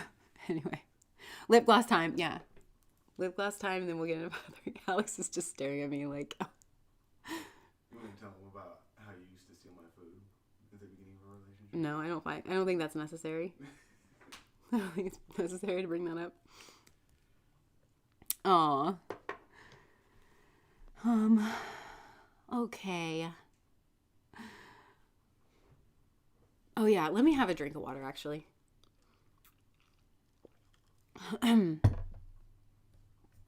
Loving this live. Me too.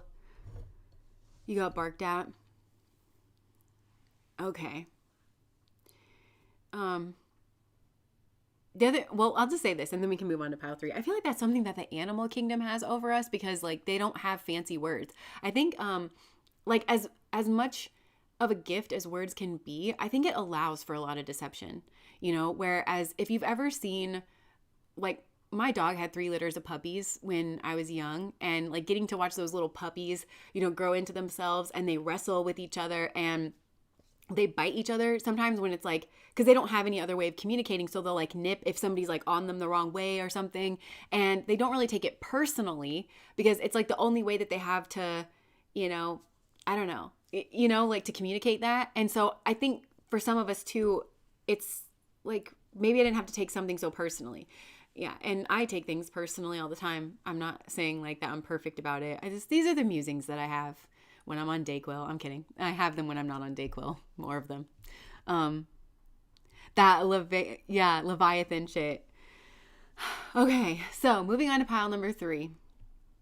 Here, babe, I'll do this so that you know that we're actually on pile 3. Okay, you don't have to worry about it. Okay. Rebuke it. Okay, what are we doing? Who is talking about you? That's what we're doing. Okay, the mountain. Maybe for some of you in this group, nobody's talking about you. I just heard for once. I'm having the weirdest time choosing what deck to use in this group. Okay. I feel like this group really protects their peace. Like, some of you could have taken a break from social media or like shut down your social media account or something, and pile 3 is the new me. Damien, I have no pronouns. Please refer to me never. I'm taking that. I'm taking that. Okay. Oh, this is upside down. Okay. Okay, so pile 3. Who's talking about pile 3? People more think about you is what I'm getting. A lot of people think about you in their past.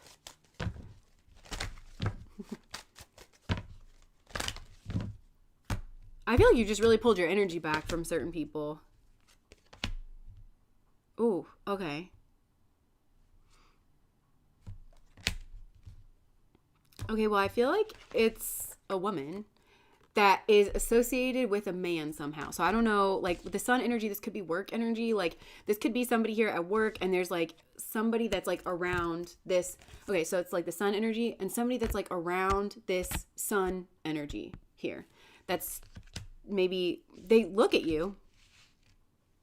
I haven't picked up on this energy in a long time, or maybe I have and I just haven't realized it. But this is this gargoyle lady, and I'm remembering this from a past reading. I'm seeing this so vividly. This is this like gatekeeper person. There's somebody here that tries to gatekeep a sun energy, and I think for a lot of you this is a masculine, although it doesn't have to be. It could be like a leader or something here. And this leader is, I think, very bright, very well-rounded, and maybe has like a lot of heart energy here for you. But oh, and maybe they like to keep themselves like protected or guarded here because maybe they have a lot to do or like just a lot going on around them. For some of you, this could be like a couple. They could have children, and these two are very different from each other. If this is a couple, these two are very, very different from each other. And so there's somebody here that's just like got their eye on you, and they speak about you in a way that's protective. Now, for some of you, I feel like this is like a healthy energy. Yeah, it's like I'm just have this kind of feeling. I just am kind of intuitive about this. I'm going to keep my eye on this kind of thing. But for others of you, yeah, it could go either way here with this. For others of you, this is a person. I think this could be a family for some of you, but it's like a weird family that's based on some kind of weird principles or values that is like, there's like a very manipulative person. You know, this sun energy is kind of reminding me of like Thor and his relationship with Loki. And you know how Thor is like really gregarious and like very good-hearted, and Loki's always trying to kill him, and Thor is like, oh, it's all in good fun. And it's like, like this man has like, they just laugh about how many times he's betrayed him and lied about him and tried to kill him, and it just stresses me out. And I just feel like that could be a little bit of the dynamic here if it's like the negative version of this. But for some, it's just there's this, like, I've got my eye on it, like, you know, protective kind of thing. And it could, and I think if it's protective, it's because the sun energy is very heart oriented and comes off very strong, but it's actually very sensitive in the heart space. And so there, you've got somebody here who is like the lookout, the protector. And this person, if that's the healthy version of this, I feel like they're not emotional about it. And it's to be fair, you know, and to be balanced. It's like, I don't have a dog in this fight, but I'm just like kind of keeping my eye on something here, you know, for you. So take that however it resonates. Your brother's name is Thor? That's so interesting. Yeah, so yeah, it's defensive. So there's just two versions of this. Like, one, it is defensive because somebody here is very controlling and they are very possessive of somebody. And there's another person here where it's, they're very protective. Like, they're actually the immune system. They're actually like defending immune system. And here I am sick. Yeah. So they kind of gatekeep, but it's maybe a part of their job function, or they're supposed to be doing this. But for somebody else, it's like, for another group here, there's a person that has manufactured a relationship with someone that they think can get them ahead in society. And so they gatekeep in order to keep any threats out. And they've recognized you as a threat. So they could be lying on you. Like, that person could be lying on you. And, but I feel like you can catch this person kind of in a lie too, because I think that they have to acknowledge the truth of you in some way. So they could be saying something like, you know, that you are a very like sweet person or something, but like there's just this like weird little thing about you that we've got to keep our eye on or something, you know, and they're kind of plant these seeds of doubt, kind of, yeah, they're gatekeeping that you're weird or that you're different. So, okay, it's hard because I feel like there's two groups coming through in this one, but let's just see what they're saying about you.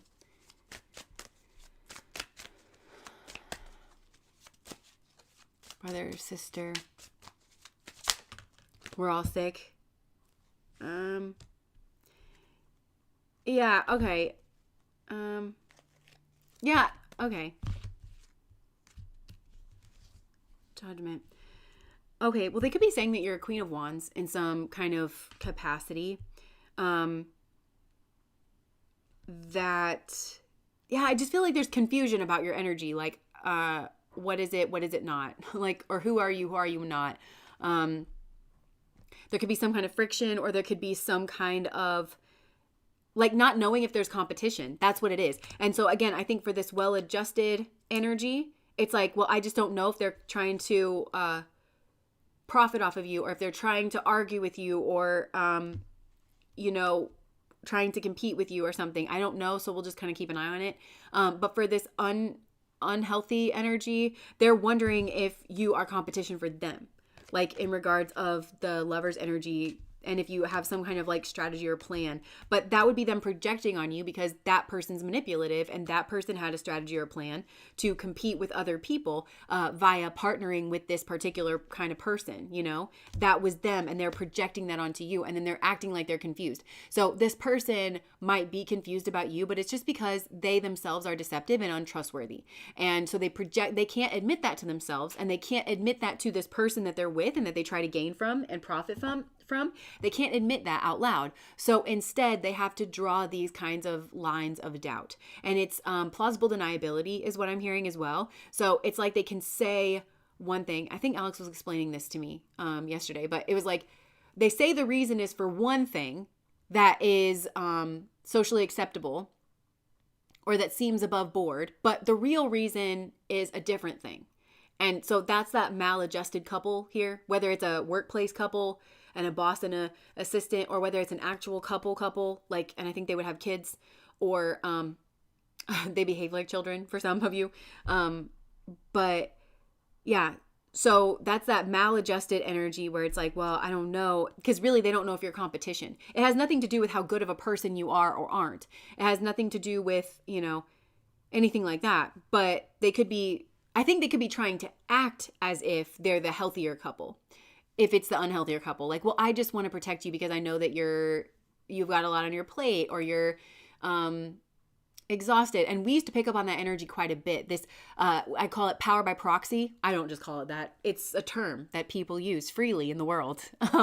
Yeah. So power by proxy, where it's that person doesn't naturally have power in and of themselves. So they've partnered with somebody that they feel like gives them power, and they have to create some kind of scarcity of resource, which is maybe this person's time, energy, and attention. And they like to control the way this person feels about issues and people and whatever. And so they gatekeep that, but they do it in a very covert way. But they do it under the guise of defense. They do it under the guise of protection. If it's this like maladjusted couple, I think it's very much real. If it's this healthy couple, where, where it's like, it's just this energy of like, well, we'll just see how it pans out. We'll just see like what it is. But there is tower energy here of like feeling anxious. Maybe anxious in being seen, or like something here could have been revealed about a routine that wasn't seen clearly. Yeah. Something that's maneuvering around. Okay. So I think if it's a healthy couple here, I'm just going to check you on this. Like maybe you're not very healthy, like in your approach, and this has just been detected. And it's been detected because somebody here is like deeply in tune with their feelings, and they kind of don't play where that's concerned, and they have healthy, appropriate boundaries, and you've tripped up one of their boundaries, like either one of these people. And for some, it's like that it's a singular person, that sun energy, but the sun energy has this aspect of them where even though they are very loving, they can be just analytical. They can say like, let me remove my feelings from this and just observe like what it is that I'm seeing. So for some of you, it's just a single person that has this like capability to them. We're talking about the healthier energy that's coming through now. For some, it's like a couple, and so there was a tower moment here, and it made somebody feel anxious, and it could have made you feel anxious because, and you could be wondering if these people are talking about you, or if this person is talking about you, because there was a tower moment here, and it made you feel anxious because you felt seen, and you were confused about that because there's some kind of routine that normally goes on here, and so you felt like you couldn't win, and indeed you can't, because there's just healthy boundaries here. So that's for one group. So if this is a healthier couple, I feel like you were doing something naughty, something that you shouldn't have been doing, and you were trying to hide behind a guise of plausible deniability, right? Yeah, so that's that other unhealthy dynamic that's coming through. You were trying to hide under the guise of plausible deniability. You were trying to hide under the guise of, I'm doing this for one reason, but really you're actually doing this for another reason. And you were trying to use, I heard cloak and dagger. So you were trying to use that as a cloak so that you could dagger somebody, and they just picked up on it. And it's just because they have like a healthy relationship, like with each other, if this is a couple here, but also their own feelings. Yeah, you could be angling for some kind of new beginning, and you could also be trying to isolate somebody. I'm just going to call it like it is. If it's this healthy person, healthy couple over here, you could have been trying to and you wanted something to happen in a vacuum, because I feel like there is some lies going on here, and you needed that narrative to not see the light of day, you wanted it to be vacuum sealed, airtight. You didn't want air to get in, air quality, right? And Mercury can get in any door. But it's that air sign kind of quality of, you didn't want other people's opinions, or you didn't want other people to see, or this is dog whistle abuse as well. And you were trying to leverage that. You were trying to levy that to abuse this person, or to get into their inner circle. And you have been found out by this person. Even if it's not like explicitly or directly, this person just knows what it is that you're up to. So for some of you, this is you that I'm describing. And this person that you've picked up on that's trying to breach your boundaries is, I don't think, talking to you or about you. They want to talk to you. This is a karmic from your past. That is everything that I've just described, like lying, and they're trying to get around your judgment. They're trying to get around your boundaries. They're still on their same bullshit. This is inherently disrespectful, not being seen in the light of day, not honoring your self-sovereignty, because this person knows, like if this is somebody trying to breach your very healthy boundaries, this person knows that they're not up to snuff in some way.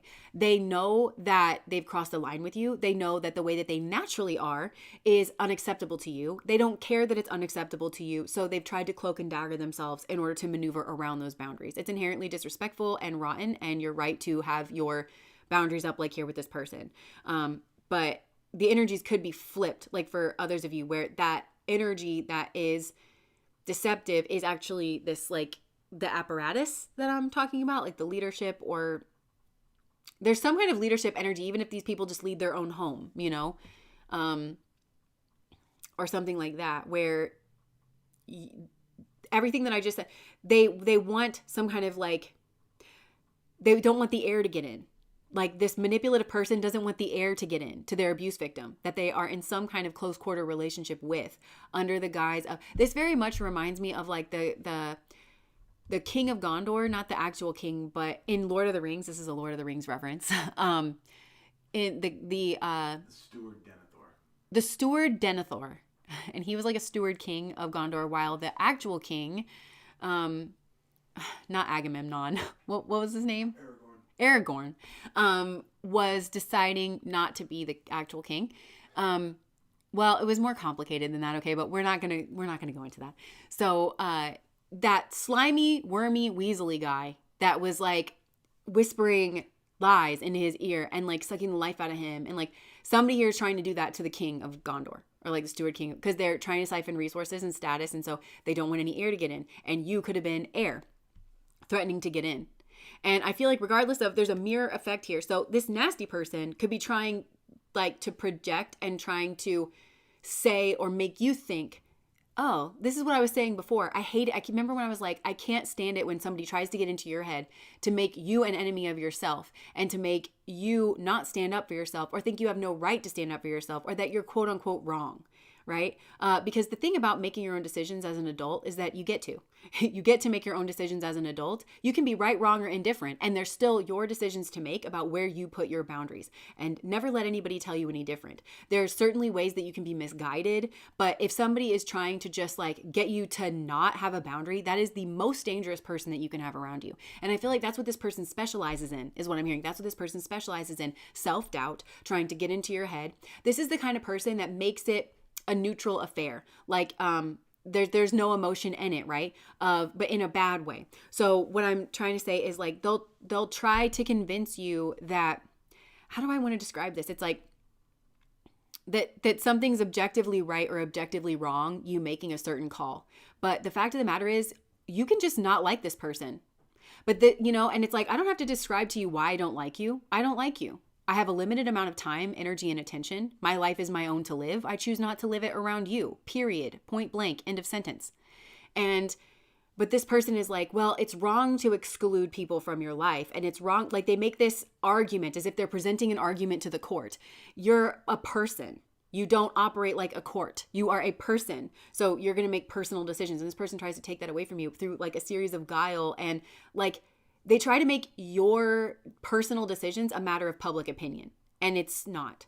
And this person's decisions are not a matter of public opinion, because if it was a matter of public opinion, the public would tell this person to kick rocks and to go away.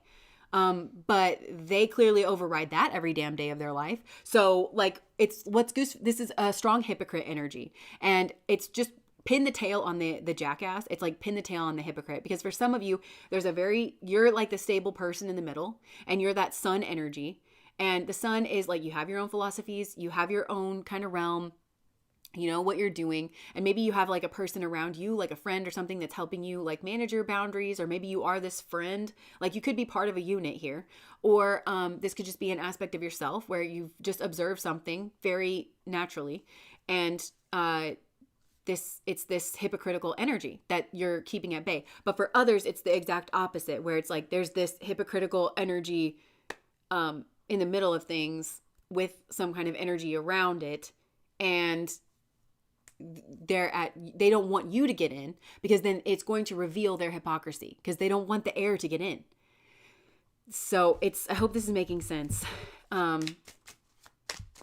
So what are they're talking about the past. Regardless of what this is, it's like, I feel like we're talking about a hypocritical person here. That's how I'm going to proceed in this reading. So sorry if it's not that way for you. So this hypocritical person, because that's who I feel like we're zeroing in on. This hypocritical person that's either trying to breach your boundaries, or they could be acting like you're trying to breach their boundaries, but it's really because they don't want the light of day to get in to the person that they're trying to manipulate, and that they're basically leeching off of. So they're talking about the past. This person could be like being very condescending about you. They could be talking about the past, like in regards of them. Like if this is a couple here.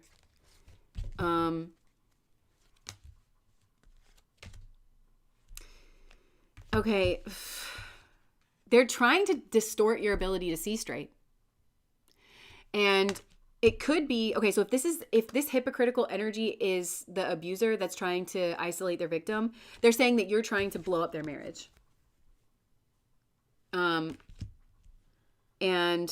they're trying to say that you're trying to distort maybe their victim's intuition. But that's not the case. That's what they do. They try to distort their victim's intuition so that they can keep them trapped in that little bubble.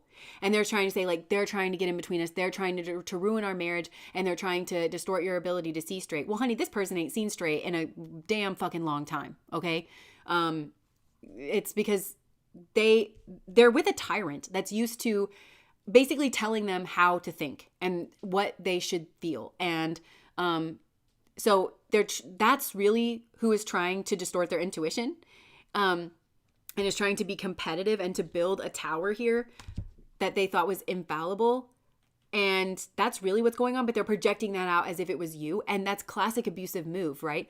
And that's why so many people have learned not to get involved with abusive relationships, especially this is like an emotionally abusive dynamic, and financially abusive is what I'm hearing as well, because somebody here wants status. They're trying to get status from this sun energy, which I think is a man, but take it however it resonates.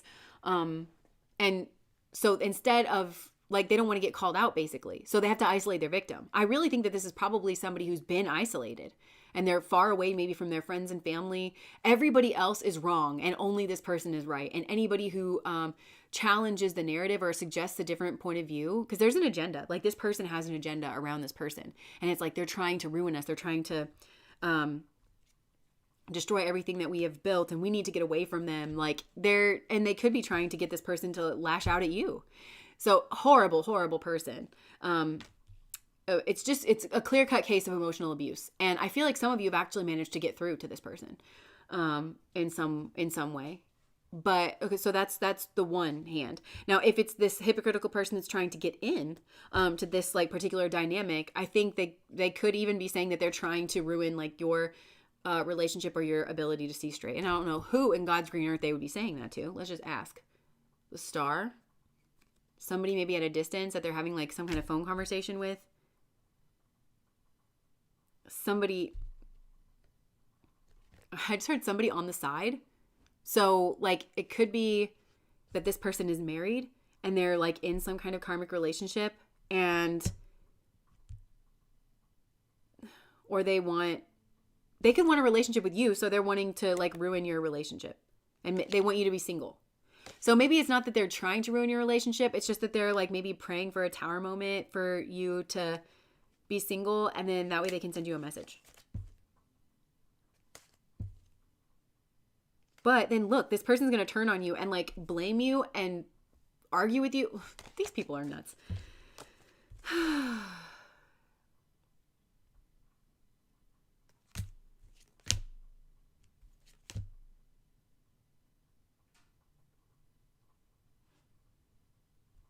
Yeah, I don't know.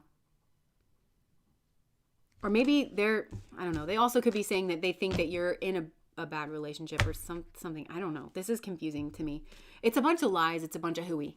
Like these hypocritical people are lying to try and, yeah, what else are they saying about you? I'm just going to move on. I'm just going to move on from that. Thank you for the validation. You're welcome. This sounds like a past karmic I walked away from. I got tired of them and their BS. I blocked them all. You shall not pass. Yes. Okay. Whoa. That was my,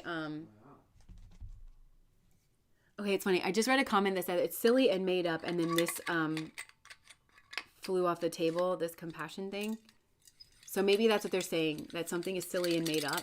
But I'm not saying that whoever said that was like not a bad person. Yeah, Tem Sky, like she's cool. Like she's been here the whole time. So it's not I just don't want you to think that I'm like talking about that at you, but it's like I read the words of that and then it fell off. So they could be saying, I just feel like this person could be trying to invalidate you in some way or like your stance. And it's because their wish fulfillment is to see you get in your head. So I keep going back to like the first thing and they could be, okay, I get it. Because like me just trying to say like, I know that it's not you like as a bad person. So they could be trying to make it seem like you have a problem with somebody that you don't actually have a problem with. or like not in the way that you have a problem with. They're trying to like frame you as being something that you're not, basically. And yeah, I keep going back to the beginning of this reading when I was saying that the worst kind of person is somebody who tries to get into your head and who tries to make you feel like you cannot be your own advocate or your own, like you have no right to advocate for your own perspective or your own needs. That's stupid and foolish. And I keep hearing it. That's this person's specialty, is like, it's an extremely undermining energy. And they play mind games. And they're showing me the moon. This person could come off very nurturing, like the moon. They could even come off like they're trying to mother you. This person could be a mother, or they could seem like very family oriented, or but there's something, it's an illusion is what I'm hearing. It's an illusion. This person is an illusion. And maybe you called them out on it. Maybe you were like, look, you seem like you're like so nurturing to me, but then why am I isolated from all my friends and family? Or yeah, I feel like there's been a blockage put up here. There's been some kind of boundary that was set, and this is also a person who misuses boundaries. So they use their own boundaries to abuse, to cut off, to isolate. Okay, so this person cloaks. So there's a false reason. I just heard false flag attack. So yeah, false flag attack is when like, okay, and then the moon, like when a nation commits an atrocity against its own people, but it acts like it's something else, right? So it's like something within a family that is committing a false flag attack on this person. And if it's this couple, like this person's their enemy, right? But they're trying to make it seem like it was somebody else, so that they get this person to lash out and misuse boundaries with the wrong people, because you should have a boundary with this fucking person, but you don't, because they just are spoon feeding you bullshit into your mind, right? Like that's that kind of thing. But anybody who tries to speak the truth to this individual, they're like, no, that's the person that's untrustworthy. They're trying to get in your head. They're trying to ruin us. Because I feel like there's somebody here that's like married. They're trying to ruin us. They're trying to separate us. They're trying to tear us apart. Don't you see? And it's like, how come you're the only person saying all this crazy shit? And then like the second we get somebody else in here, it's like gatekeeping. Somebody here is like very much gatekeeping. And but it's under the guise of doing other things, like moon energy, nurturing, protective, like defensive. And it's not. And there's an obsession with the past, and maybe an obsession with children, of like, but think about all the things that we've done together. Like, would I be the person? And the answer is very much yes. And they always have been. I'm hearing they had this agenda from the start. If this is like some kind of couple, they had this agenda from the start. Would I be this kind of person? Yes, absolutely. You would be, because it's just the kind of person that you are. You just happen to be very good at hiding who it is that you really are. And that doesn't make it better. That makes it worse.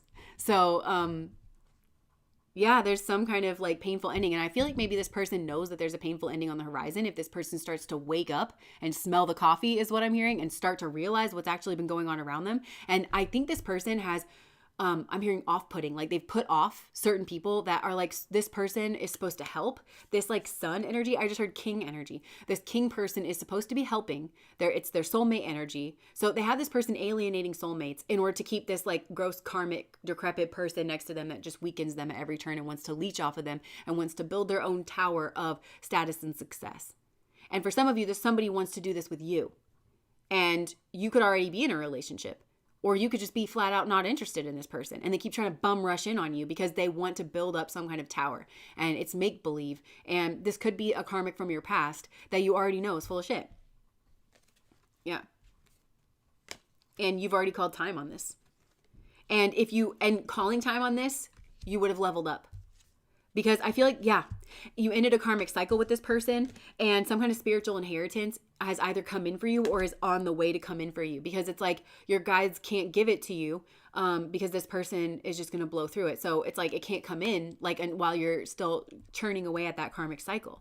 Yeah, they kept it secret. They kept it hidden from this person. And so maybe that's why this person's trying to come back at you. And I'm hearing like a lot of you guys have multiple exes like from your past. So it's not all of your exes feel this way, but I feel like there's certain ones that are manipulative. And you had everything that you needed to realize that something wasn't as it seemed here. So I hope that answers your question. This one was like a difficult one, but this person intentionally makes it hard to peel the layer back and to see who's actually what. And it is this, whenever there's a narcissist involved, the readings come out like this, where it's kind of, because narcissists project. There's always this like finger pointing energy of, because they're the ones actually doing it. And it's a telltale sign that they just always point the finger at somebody else. No, they're doing it. And they're very like manipulative, and they get you all twisted up like a pretzel. So if you feel all twisted up like a pretzel, there's a sign that there's a narcissist involved. And it could be that you have been under their spell. Like, I don't want to say, like, it could be that you thought you could trust this person. You were under their spell for a long period of time. And then you do have somebody that's finally able to reflect the truth back at you. And that's what's making you feel confused. And if that's you in that moment, it's so important for you to not write that person off. Especially there could be more than one person, or if there's like high turnover is what I'm getting, or just nobody's ever good enough to be around you, kind of thing. If you feel basically like gatekept and isolated, like there's a reason for that. And so it's not this person's presence in your life is not the reason why you're feeling confused. You're confused because you've been wrapped up in a pretzel buying somebody's bullshit for a long period of time, and somebody flipped the light on. And so the bullshit is coming from the narcissist you've been involved with for a long period of time. That's where the source of it is. But they like to point their finger at somebody else to say, oh, it's this person, this person. We have never had a problem until this person. Yeah, you did. It's just this person was buying it hook, line, and sinker. And so then they had a problem, but you didn't have a problem. You got to run the show. So you didn't have a problem.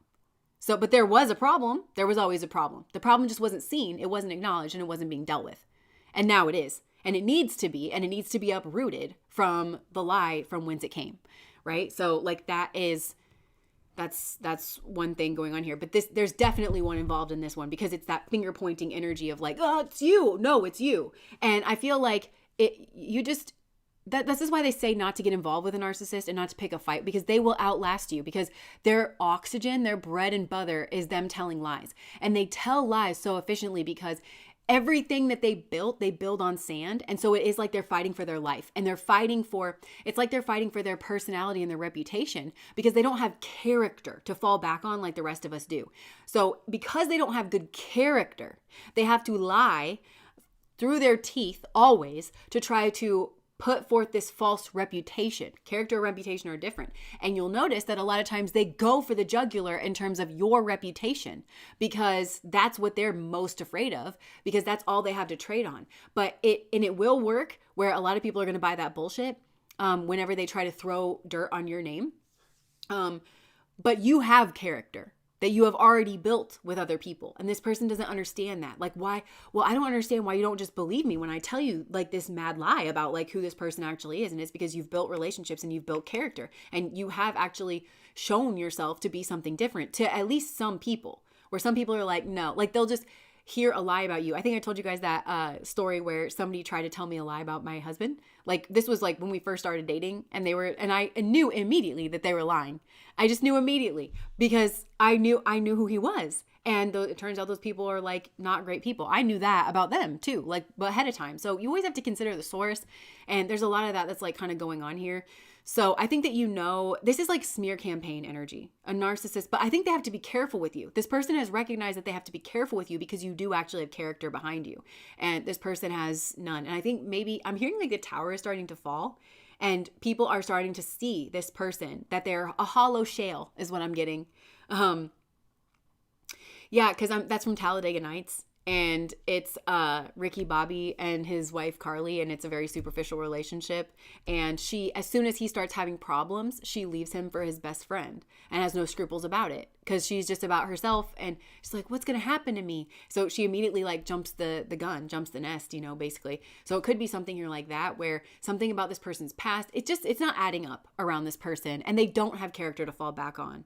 And I think that they have burned a lot of bridges in their past and left a sour taste in people's mouth. So you could, I'm getting like, that's why I feel you could have gray rocked. You could have cut away from all of this. Because I feel like for a lot of you, this is in your past. Like you recognize that this is what's going on. It's not good for your mental health for you to concern yourself too much with what this person is saying, because it's a bunch of lies. And you know that it's designed to break your faith and destroy your confidence and to destroy your standing in a community and to make you not believed and to elevate this person at the expense of truly good people. You understand all of that. So I think that's where you've taken the high road here, and you've gray rocked in a big way, because this is like the whole freaking mountain. And so I think you have cloaked yourself the way that you're supposed to in regards of a narcissist. So yeah, you've pulled back, and I think there's a lot of people that are looking at you, and they're very interested because this person's lies have made people interested in you.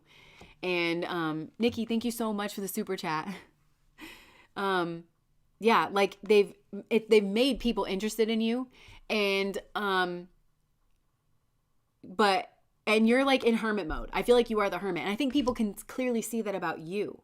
That you are like, because hermit energy is Virgo energy. Virgo is like the earth mother. It's a very protective mother. So some of you are very protective mothers, and you're very good mothers, and you're very diligent or fathers, and you take very good care of like the routines, you know, like of your home and whatever. And so people are seeing that you function in the world very well, that you have a skill, that you're nurturing, but also that you kind of like to keep to yourself. And that, unfortunately, for a lot of, they're going to do this anyway, but it's just best that they don't have anything to grab onto, these narcissists.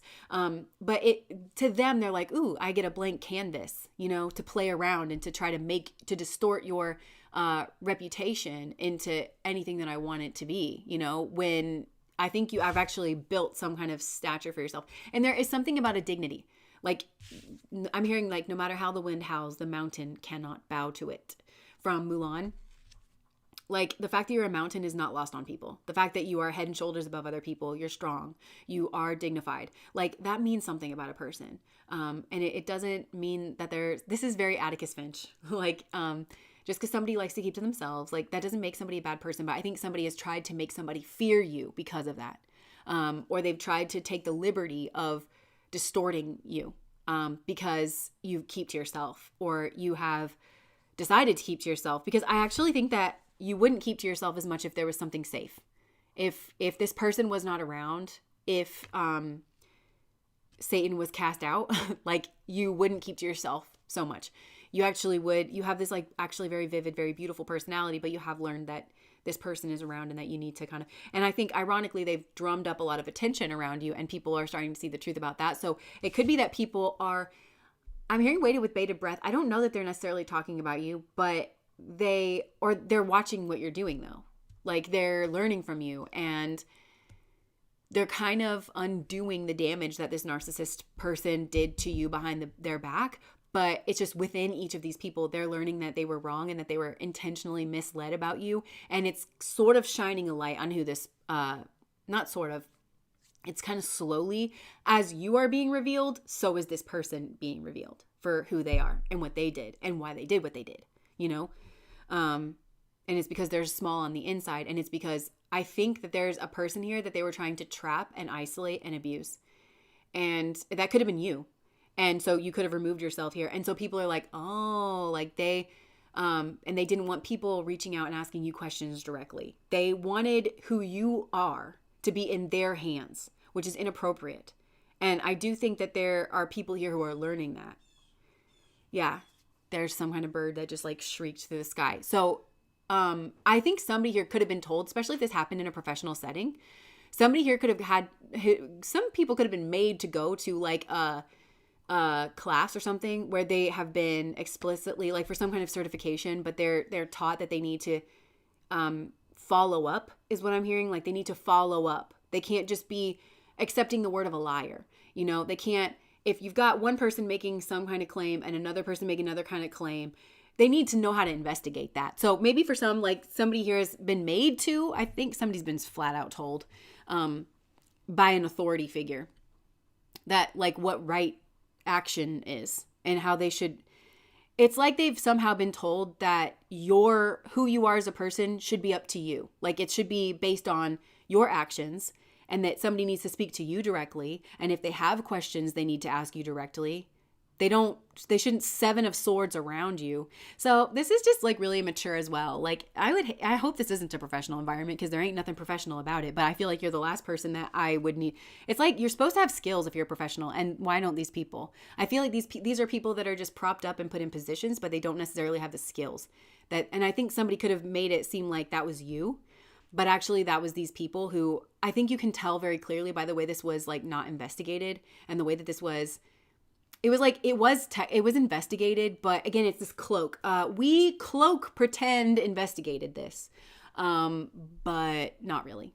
You know, this is like a company that does its own, you know, there's a reason why industries don't set their own standards and why they don't conduct their own probes into things. It's because they have every motive to lie. So I don't know. It's just something here like that. Like something here is being exposed about that people, the ball was dropped here. The ball was dropped and somebody was trying to isolate and abuse someone. And they took the fact that somebody was dignified and I think gray rocking. So either you as a personality are very dignified, very quiet, very stoic, you keep to yourself. And this person played both sides against the middle. And they were like, I get to tell other people who this person is. And I'm not actually very close to this person, but I still get to pretend and make up who they are. And these people are going to believe me. And I can see the lack of professionalism and skills. So I'm going to take advantage of that because I know that they're not able to ascertain the truth of what's actually going on here, or they're unwilling to, because for some, this person sussed that somebody was jealous of you or whatever. So I'm going to be able to get away with it, basically. That's really what I'm getting. Or for some of you, you knew that you were being abused and you knew that. And so you gray rocked with these people. And you knew that there was a smear campaign, but I don't think you expected it to go as far as it. I think you knew you were dealing with some decrepit people, but I don't think you understood how deep that went. And if this was a company, I don't think you understood how deep that like decrepit nature of this company went, or how high up it went in that company here as well. This took a real dark, sinister turn. But you have people watching you now. You have people feeling at one with you, and they're starting to piece together who you are, and so they're starting to uncover who these people. So there could be more than one person again talking about you, talking about the decisions that you made, or a particular decision you made about a group. And if this is the case, I feel like I'm supposed to look you dead in your ass. Let me look you dead in your ass and tell you that you made the right decision. Okay. I feel like you stood up to a group of bullies. I feel like you were holding somebody accountable here. And these people just went, well, I don't think so. I'm going to go tell mom. And then mom was like, I'm a moron and I believe them. And you know, it's like, I'm not going to ask any questions or have like any real investigation. And I'm just going to take them for their word. And I'm going to make your life a living hell, even though it's already been a living hell, because you're the only person holding a line or making a decision or holding yourself to a standard here. How deeply unfortunate. I feel like you were abused. And this feels like by a group as well. And I feel like you were like putting up blocks to their antics, but you were the only person who knew how to handle it, or who knew how to handle yourself, or who held yourself to any level of standard or dignity. And I feel like you were shunned because of that. And I just read a comment the other day that was like, any group that shuns other like people is not a group that I trust, you know, that just like as a practice is like, you know, I'm thinking about like the Amish people, where it's like, if you don't follow our rules, then you can never speak to any of your family again. Like it's some kind of outside authority that's like, I'm going to punish you by saying that, you know. And sometimes narcissists, they're just very good, because that narcissist is going to sit like a stink in the middle of any type of family gathering that you're going to want to go to. So you have to cut off 12 other people, because these other 12 people are not going to be like, you know that so-and-so is coming, so you can't come to every single one of the gatherings. It's unfortunate that we have to do it this way because you suck, but you have chosen to suck. So you have to sit your ass on the sideline while we spend some time with this person over here. And this is just the way that we have to do it, but boundaries are being held. So yeah. I feel like for a lot of you, this is a professional situation though. Yeah, there's some kind of justice that's happening here. There's some kind of balancing out. And for some, there was a fight. For some, I think there was an actual authority that was like, I want you to explain to me in detail why you don't know how to do your job. I want you to explain to me in detail why you don't know how to conduct a basic investigation. I want you to explain to me in detail why you, a professional and possibly a head of a department, don't know how to have a direct conversation. I would love to know that. You're the tower. Yeah. And for some of you, I really do get that. That's like, you could have just, something about your presence, like just exposed the fact that something was a functioning dysfunction, and you just had people that didn't like that. Yeah, there's some kind of judgment. Like they wanted their judgment on you to be like a burden that you had to carry. But I feel like you were already overworked. You were already carrying so much of the load, like whatever this was. And this could be the load of your relationship, or for some of you as well, like this could be that you were involved in a group, but like your life was so burdensome and they didn't know about that. Catherine, thank you so much for the super chat. Have the best weekend. You are a professional, Miss Jess. Oh, thank you. Catherine is always like giving so much. A lot of you, I know that your names like pop up here regularly, and I do just want to say thank you so much. But yeah, like I'm just getting that for some of you, this was a group, and it was like your life was so hard, and that explains like you had to take so much responsibility. You were working dusk till dawn, and this group did not give you any grace as a human being. They made a bunch of assumptions about you, but it's because they were threatened by you, and they didn't show you any grace. They didn't have a direct conversation with you. So instead, some narcissist in this group was jealous. I just heard sexual competition. So they thought that you were like schmegsual competition for them. So they just took the fact that you were this like strong, dignified blank canvas, and they told other people what your life was and what it wasn't. And it wasn't true. Like none of it was true. But it was because you had so much going on. Some of you literally just had so much going on that you couldn't be like so available. And also, I think you're the kind of person, again, there's a dignity to your energy. It's very straight, like very straightforward. So I think you just thought that if somebody had a question about you, that they would ask you about it. And so I think you thought there was no problem because nobody asked you about your behavior. Instead, someone tried to position themselves as the authority on you and what your actions meant and why you didn't show up to this and why you didn't show up to that. Some people could be intimidated by you as well.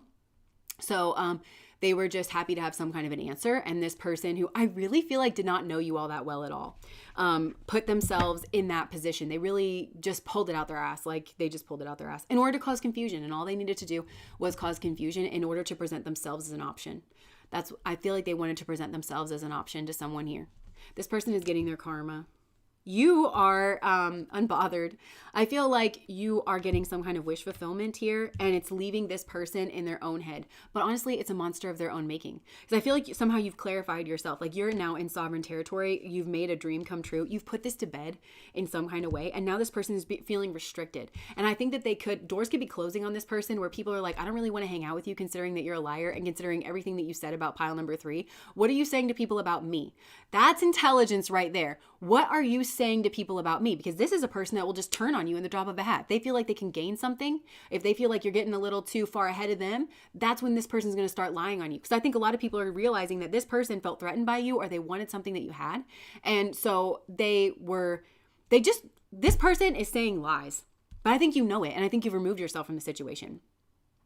And now a lot of people are like, I think a lot of people are gray rocking with this individual. Like a lot of people are reluctant to tell this person things about their life. Like this person can be reaching out to people like, hey, how are you doing? And people are not responding because they don't want to get wrapped up with this person, but that's their own karma.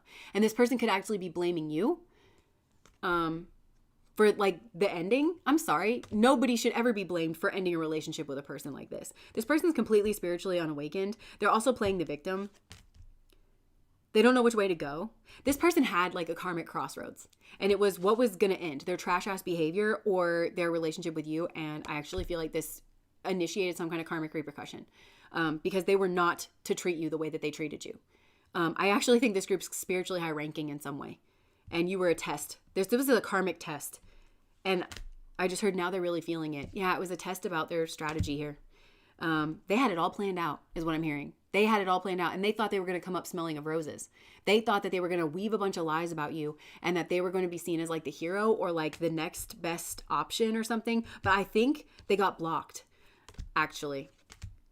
Because it's like people only want to talk to them if it's about you or like if you're in the picture or something. So that's karmic as well. And I think you landed on your feet somehow. Like you just kind of rolled and like started over because that's who you are. Because you're nothing like how this person painted you. And so I also think that that's why people are looking and they're observing you and they're like, you're literally nothing like what this person said you were. And why would you be? Because they just accepted the word of a liar. God stepped in here. And there's something to do with housing as well. And an argument over a house. So for some, this is like an inheritance. Something came out here about a house or a living situation or a family. Something came out here. It even could be legal, or it could have been on a legal document. a signature on a legal document, because this person's a schemer. This is just a snake. And it was too late is what I'm getting to. Like, and that's when somebody was like, whoa. Like, and then they realized this person was like lying about you the whole time. And that they should have listened to their intuition, because I think somebody's intuition was telling them that this person was lying about you the whole time. And this person kind of knew that you're just independent, you like to work hard, and you're all about your routines, and you're very earthy. Like, this person kind of always knew that about you. But something was said that like made this person, yeah, this is a sneaky person. There is a sneaky person in this mix. And they wanted to be seen as the fairest of them all. This is the kind of person that's just like, what, sweet little me? I would never do it, sweet little me. And it's like, meanwhile, they're like the nastiest, gnarliest thing. And they're watching you too. And they're pissed. Why are they pissed? Because you're the Empress. They're pissed because you're the Empress and everything's growing around you. And this person really thought that they had the authority to squish you like a bug is what I'm getting. And now this person has gotten involved in some kind of karmic contract. It's not a karmic contract. They've gotten involved in some kind of contract with, I just heard with like, with an authority. For some of you, there's like an actual legal case or something. And you're like, just, you got away scot-free is what I'm getting. And Scott might be, you got away scot-free. So I don't know if for some of you you're having like an issue with a Scott or something. And they're like, why am I left with Scott?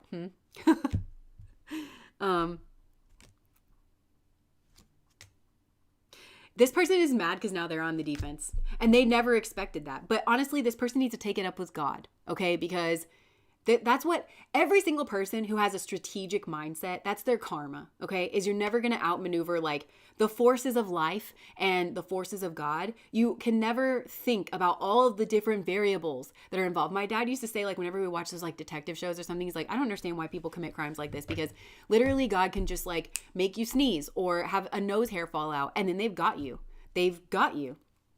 And that's what I feel like this person is learning, is like, there's just no way that they can dot all their I's and cross all their T's enough to where they can predict. This person's full of themselves. Like, they really thought that they could just predict how everything was going to go. And first of all, they don't even know you. And you're actually a pretty big person, like on the inside. You're a really strong person. This person drastically underestimated you, and they caused other people to underestimate you too, and to cast you in a light that is inappropriate, that is not actually you. And they did that because they wanted some kind of decision made, and they wanted it to seem like justice. And this person expected not to get caught doing it. And I think this person wanted to be chosen. They wanted somebody to choose to partner with them, but instead they were put into some kind of prolonged period of stagnation that they were also confused about. They didn't understand. They just thought that it was going to work. So this person expected to replace you in some way, and I don't think that worked. And they're sneaking around trying to figure out why it didn't work. This person was like, I was so sneaky.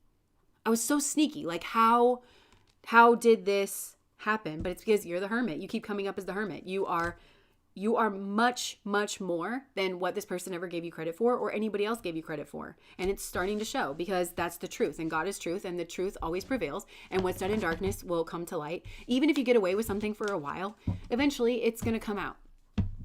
And the longer that that's gone on, the harsher the comeuppance is going to be, whether it's social or anything else. So imagine this person thinking that they got away with something. I feel like for a lot of you, this is years. For some of you, it's literal decades. Like, I'm hearing 20 years. They thought that they got away with throwing dirt on your name. And then it comes out. And then all these people are like, you sat here in my face for 20 years and told me this bold-faced lie. How decrepit are you? When did you sell your soul? Like, I'm seeing from Hocus Pocus, that little girl, she's like, you sold your soul and you're the ugliest thing that ever lived. Nothing can hide that. Like, that's like this person, like, because they want to be seen as the fairest. But people, when they find out like how long this lie has been told, how thought about it was, how strategic it was, that this person strategically and systematically snuck around, went behind your back in order to undermine you, in order to try to take your position. They don't at all hold a candle to you, and that you're actually a very strong, dignified person. Imagine how pissed you would be. Imagine how pissed you would be, and imagine how little you would want to do with that person. I would also, if I had it in my power, I'd call that person out. If I had any ability to make justice occur, like to tell somebody else that this person was lying. I mean, they tell you not to do that where a narcissist is involved, and this person's full of themselves, self-absorbed, head fully in their butt, fully in their own rear end, because the sun rises and sets in their own rear end with this person. But this person should get nothing. They scheme around so much because they want the top spots, but this person, everybody suffers when a person like that gets a top spot. And everybody should do everything in their power to ensure that a person like that is never posting up on the top spots. Because if you're good at lying, that's the only thing you're good at. And I feel like some people are learning that about this person the hard way. If you're good at lying, that is the only thing that you are good at, because it's the only card you'll ever play. I mean, you'll try to act like you're good at this and you'll try to act like you're good at that. But if you're good at lying, you're only good at lying. So that's who that person is.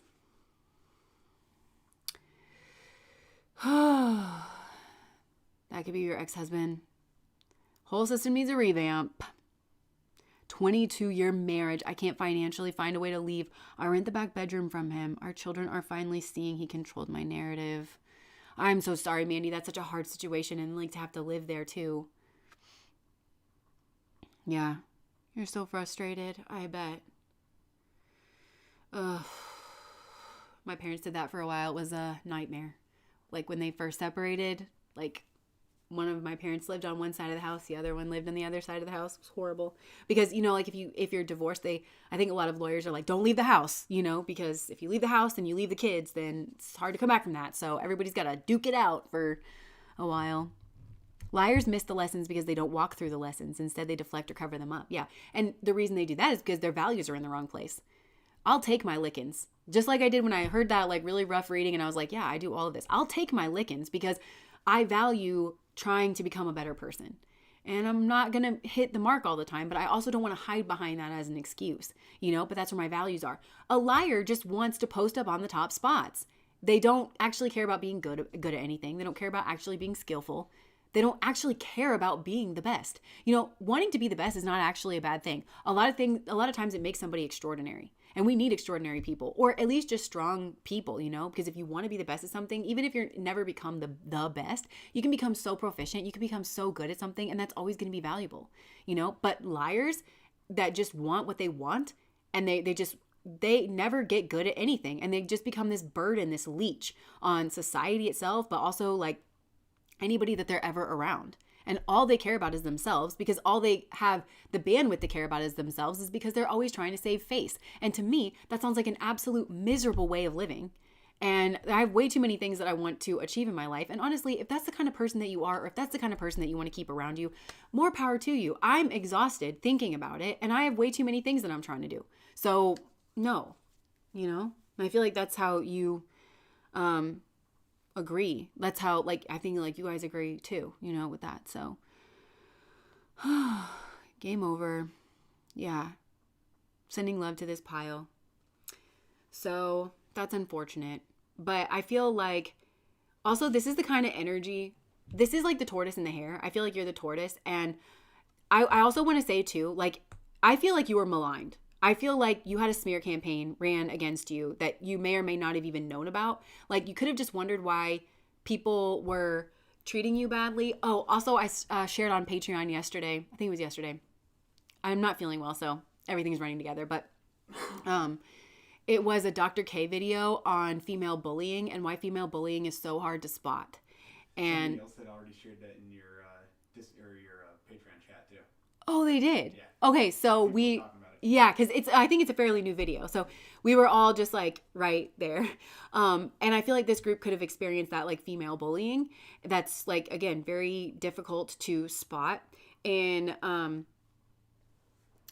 don't remember where I was going with that. But yeah, I think that you were maligned. Oh, okay. I know what I wanted to say is, like, even having gone through something like that, there is a way where you can, and I think you already know this, like, view that as a character building experience. Yes, it was unjust. You should have never had to go through something like that. But now that you have, and you know yourself better, and you know that you can get through something like that.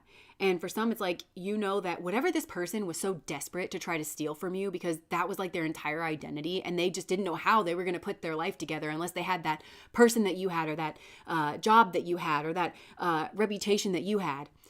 You actually had to go without it. And you know, you have learned, hopefully, or you will learn that you are the value. You learn where the value actually comes from. Because again, I think that a lot of you, it's like you like ducked and rolled and you landed on your feet. Even if you had to go through a period where things were like really, really difficult, you rebuilt yourself back up. And I feel like it's built your tenacity. I feel like it's built your self-knowledge, your skill set. And potentially it got you away from a group of people that suck and that just allow this kind of behavior to go on.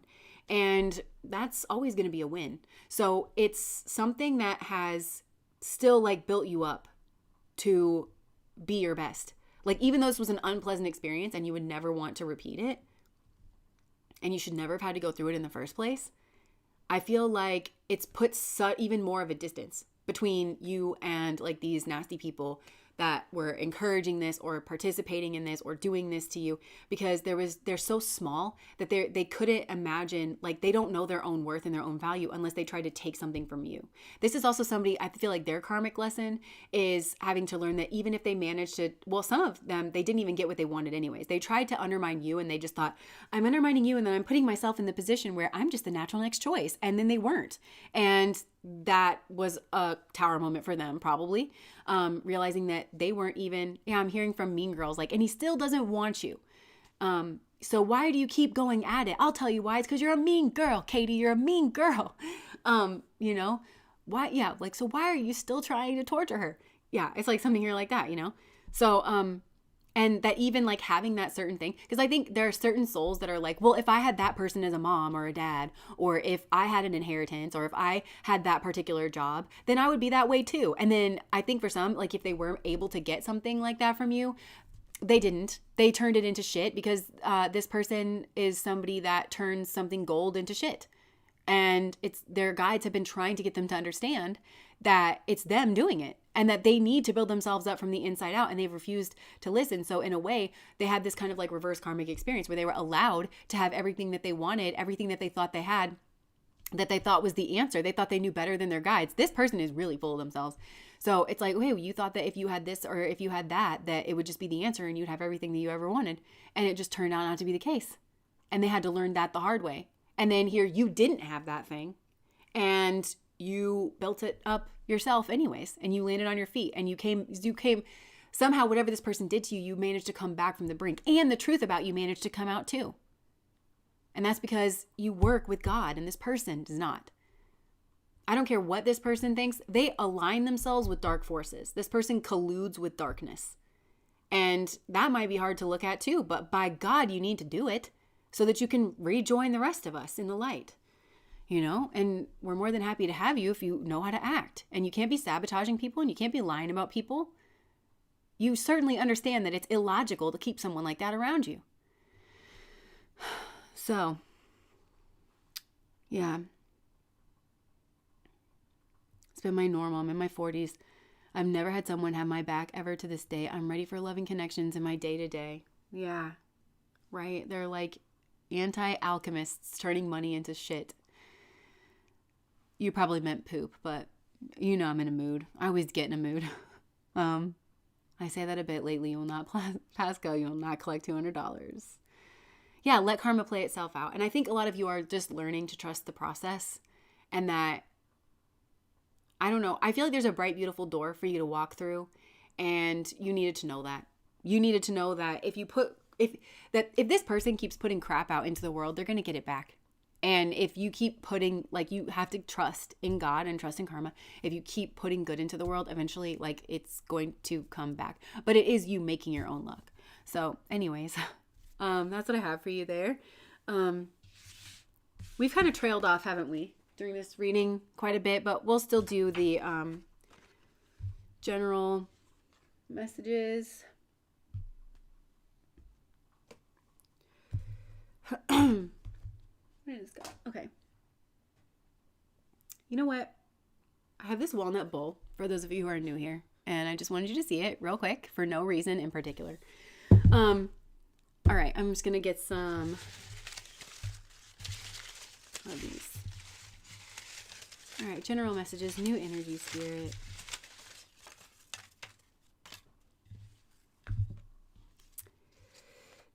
Admit your mistakes and take responsibility. if you take the path together, don't dwell on the past. And this one is about like reframing your thoughts. Like, so turning a negative thought, like I can't handle this, into all I can do is try. It's brave to try. And open communication plus time. So for some of you, I feel like this is all you can do in this particular situation. Okay, so Spirit. So I'm just going to let that stand on its own. So these are like mini messages. So if that spoke to a specific situation for you, or maybe a walnut bowl is what you need for some of you, could be. You never know how it can change your life. Such a simple thing. Okay. Spirit, what general big spoon? I'm going to get another set of that silverware because I hung that up. Well, Alex did. And it is kind of precariously hung up there because there's just like 2 tiny little holes for the nails to go in. But I said to Alex, I was like, I'm going to get another set so that I can have it to play with it. Alex like, you do not need another set, because he was already on the fence about it like the first time. And I'm pretty sure I know where to get another set, like where I've seen another good one, but it was like hanging from the ceiling and I didn't want to go get it like a store clerk or anything. So I was like, whatever, I'll just keep that in the back of my mind. I'm pretty sure at that same store I saw a really big key too, like a really big wooden key. So maybe that'll still be there. I don't know. I'm going to go back and try to find it. We love the bowl. Now you need a giant bowl and a giant cup. That's what Alex said. He's like, where can we get a giant bowl, I wonder? Okay, independence. Victory. That maybe this part of the reading should just be me shouting words at you. And self-defense. Okay. And processing. Some kind of painful ending, some kind of anxiety, some kind of tower moment. Okay, so I feel like some of you are seeing something differently and it's causing a tower, but some of you are having a tower and it's causing you to see something differently. Maybe this is about a person who went independent. And look, I'm seeing this kind of like a movie montage where, okay, remember in The Lion King, Simba, like when he goes from being a cub to being a full lion, you know, and he's like singing Hakuna Matata, and he's like, they're eating worms and like Hakuna Matata, and he like keeps getting bigger and bigger. Like that's what I'm seeing here, like into this success. So you're seeing this like much differently, that somebody has like gone independent. They've put one foot in front of the other. And for a lot of you, this is you, and Spirit's encouraging you to have a different, like, I just heard roadmap, or like a different view on like your roadmap. You really put like the effort or the work in here, or that's what you're doing. And I'm seeing you becoming like that full Simba energy. And maybe some of you do need to return to fight Scar at Pride Rock. I don't know. But it does feel like you've had some kind of success in your life. And so you're very protective of it. And it's maybe causing some kind of processing here to occur. Maybe there's been some kind of stagnation or a prolonged period of like no contact, or where something hasn't changed. And maybe you were waiting for someone to come back, or you're waiting for your ships to come in, but now you're seeing something much differently. And I think it's caused some kind of tower moment in you. Tell me about this tower moment, Spirit. Okay, yeah, it's like waiting for someone to come back and then like somebody cutting the cord. And it's because you finally understand something now. Like why somebody is the way that they are, why they had to do what they did. Yeah, I feel like for a long time you were shut down, or somebody's having this epiphany about you. For some of you, somebody's having this like tower moment here, and it could come off of the back of like their own divorce, or like a company breakdown, or some kind of tower moment in their own life that's caused them to see certain things different. It's caused them to see you differently, because I think Spirit is maybe asking this person to go on a very similar journey as the journey that you've been on, and they're realizing the necessity of it because this person now has to kind of go through a very similar experience. And I think maybe this person also feels very blocked down to some kind of new beginning with somebody here in their past. Yeah, that they recognize to be karmic. And so for some, it's like they're getting a different perspective on you. They're realizing they took the devil's cup. Yeah, and it changed like the wheel of fortune here.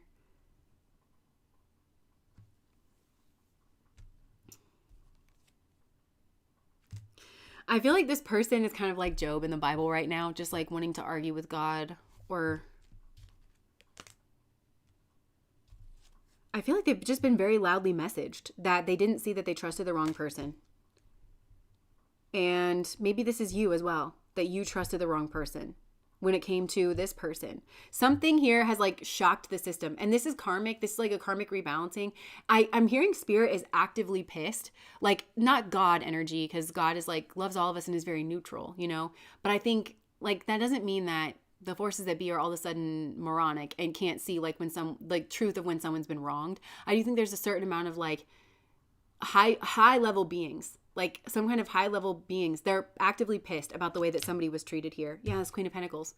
Somebody here that's like very peaceful. I just heard minds their own business, keeps to themselves, and just like there's so much around her. And I love the Queen of Pentacles personally. I really just like love the Queen of Pentacles. I just like that energy so much because she sits there, she keeps to herself, she's very dignified, she's not full of herself at all. She's a very intelligent person, because I always notice like the two cherub's wings on her thing, but I also think about the two hemispheres of the brain. So this is a very well balanced person. This is somebody that brings a lot to the table, somebody who brings like a lot of creativity but a lot of problem solving skills to the table. It works very well in tandem. They do a lot of things well is what I'm hearing. For a lot of you, this is you. This is this snapshot of you. And I'm literally seeing like spirit have this snapshot of you like on its mantle. And I'm hearing this, I think it's an Usher song. It's like, was a photo of you and me. It was a photo of you and me. But it feels like, this feels like other beings, to be honest with you. Like higher vibrational beings that think of you as one of their own. That's like, I miss my person and I don't like the way they're being treated on the earth plane. Like that's what it feels like. I don't usually channel messages like that. So I don't know if that resonates for some of you. There's a lot of growth, there's a lot of beauty, there's a lot of harmony, and it's somebody that does a lot for other people but honestly doesn't take near enough credit. Like they're not full of themselves. I feel like it's the exact opposite energy of this liar person that all they do is boast about themselves, and all they do is like basically they're shouting their resume at you like at every moment in time instead of actually doing the work here. And they have been put in a defensive position. Spirit really does not like this. So I do feel like karma has been enacted in a situation to cause people to start looking at this situation differently so that they finally make amends. They need to fix the mistakes. They need to right the wrongs here. Okay, this kind of feels like a continuation of like energy. Yeah. Two of Cups.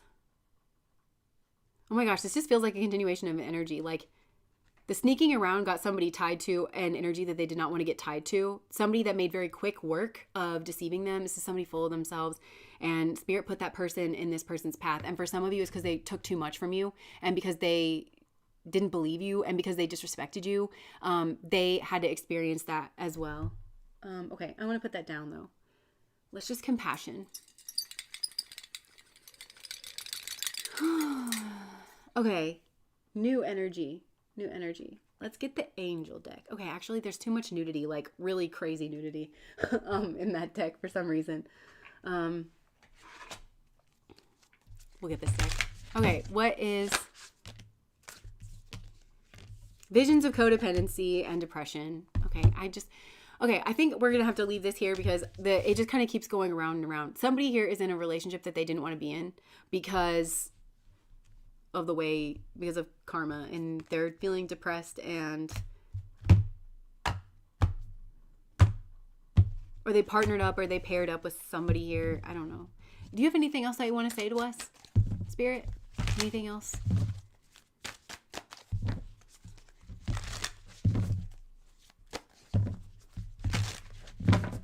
I just heard Vanderpump Rules, and I do not watch that show, but if that's like a synchronicity to someone. Illusion. Moon illusion.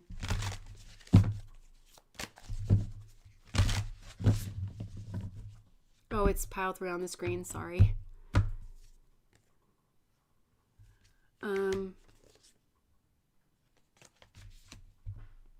Okay, so Spirit has sent you an angel to help you through your confusion, to help nurture you. And I think for some of you, you were confused about who this person was. Like this is an earth angel. So this is, you have earth angels, you got earth demons. But I feel like it made you confused here. This person's like a very nurturing person. You were crying. about an illuminator here. Somebody here that's an illuminator for you. Very heart-centered person, but you could have thought this person was like negative Queen of Wands energy. You could have thought this person, you could have thought because this person's attractive that they were full of themselves or something here like that. But actually this person was an angel that's very confused about the way that you treated them and the assumptions that you made.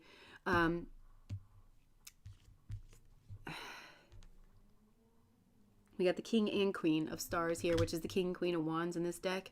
So it's like some kind of partnership energy here.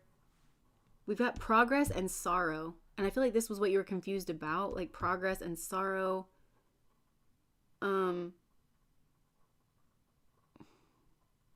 Very sneaky energy.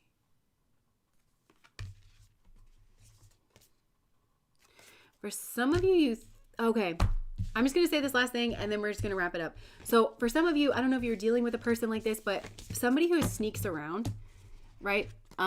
They can get the false impression that sneaking around is intimacy and that it's trust, that because somebody knows their secrets, but I'm hearing it's like, it's actually blackmail and it's actually like, it's the cheapest way to build camaraderie with someone is like sneaking around with them. And it also, I heard, like, it denotes a lack of character and it denotes a lack of courage. And I feel like there was something selfish that you wanted that you were sneaking around to have. And it confused you because you were misrepresenting what those things actually are. If someone is sneaking around and they're not being who they are in the light of day, that's because they're being immoral. And that is because they have to hide what it is that they're actually doing because otherwise they would get held accountable or they would get called out. That's what's actually going on here. But I think you let it bring a sense of familiarity and family, and it's decrepit and it's dirty. And I think some of you could have been involved with a person, I don't know if this is you or somebody that you're dealing with, that like glamorizes that kind of lifestyle, glamorizes treating people badly and glamorizes like cheating and thinking that's not the island of misfit toys kind of camaraderie that I talk about all the time. That's not it. Those are backbiters. Those are betrayers. Those are people that have to hide what they're doing because decent society and decent people don't want to be around them. You know? So I'm hearing like, read the signs for what they are. Like, yeah. And you can have that with somebody. You can have actual intimacy. You can have like a confidant, somebody that you rely on. But if someone's cheating with you and if someone's sneaking around with you, that's the person you want to trust with your secrets. That's a lack of intelligence. And that's not the person that you trust with your secrets. So you want to trust somebody who's got good character and who has strength with your secrets. And some of you are being called to be that now to somebody. Like you're realizing that, of course, you should not be trusted with someone's secrets because of how you did them. Like that there can't be trust or there can't be intimacy between you, you know? And you're understanding that they're kind of reading the signs very clearly because you could have cheated on this person. But I think you could have trusted a cheater or somebody. I just heard the word obnoxious, somebody obnoxious with your secrets. And you're learning why that's not genuine connection, why that's not genuine intimacy. It's actually very dirty and low and underhand and cruel. For some of you, you sided with someone who is very cruel and very low and very underhanded. And a lot of bad things happened to a very beautiful person is what I'm hearing because of that. And they're actually showing me like a domino effect. Like a lot of things you don't know how like one thing led to another. Like you don't know how bad it was and you don't know like one thing led to another, led to another, led to another. Because it's not all like necessarily tied up in a bow, but it set into events, like a very negative sequence of events for a particular person. Somebody that was not secretive and sneaky, I'm hearing hidden motive. Somebody that didn't have a hidden motive. But that was, so the female bullying thing, it's a lot of times they want somebody to feel ostracized.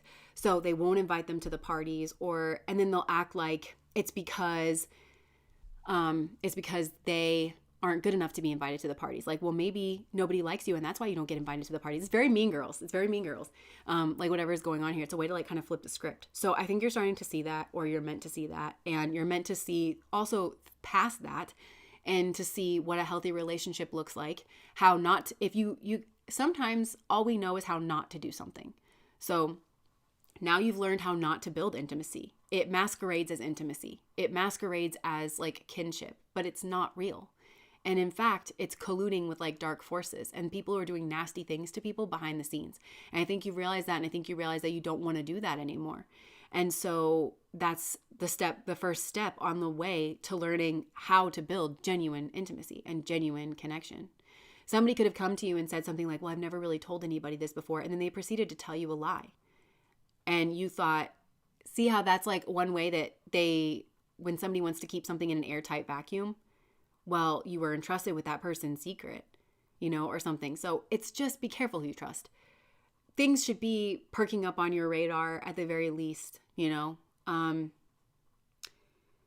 I think some of you had to go through a difficult experience where you had to learn what intimacy isn't, and what camaraderie isn't, and what a friend isn't. And, in order to be able to actually build that. And I'm hearing you have a beautiful new horizon. You have a beautiful road ahead of you. But I think some of you have like hit some kind of rock bottom, but you're on your way up. You're on your way up. So cruel is criminal. So taxing. Yeah. I had not seen cruelty like this before. Yeah. Yeah. Watch how they treat other people. Yeah. And I think like this group, it's like, watch how they treat other people. Like if they'll do it to you, they'll do it with you. Like, I don't know. And I'm going back to that female bullying thing where it's like, so just to summarize, I really highly suggest that video if you want to watch it. But they said that, first of all, there's safety in large groups because groups that are smaller tend to, for whatever reason, be more prone to this kind of female bullying, passive bullying kind of behavior. So larger groups are something to go into. I think he said 15, like about 15 people, though, because even if like you've got 6 people that want to click up over here and say like, well, we only hang out with each other. Like there's, 9 other people that you can hang out with or whatever. So that was one thing. And the other thing is like, make sure this does not happen in a gray zone. Make sure that this does not like, if you start to notice that somebody is like consistently not being invited to parties, and you might not know because somebody might tell you that somebody's being invited and that they're just choosing not to go when in fact they're not being invited. If you start to notice that, make sure that you just say like, oh, I'm going to like invite so-and-so. But one thing he said was like, don't accuse people directly. Don't accuse somebody of bullying.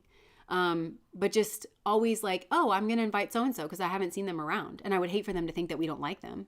Like you can say certain things like that where it's kind of calling out the behavior, and it's kind of like, I'm not going to sit by while we just ostracize somebody. I'm not going to do that. Like imagine how you would feel if nobody ever invited you to a party. Like how would that make you feel? In a sane, reasonable way, it would make you feel bad because a sane, reasonable person would feel bad in that situation.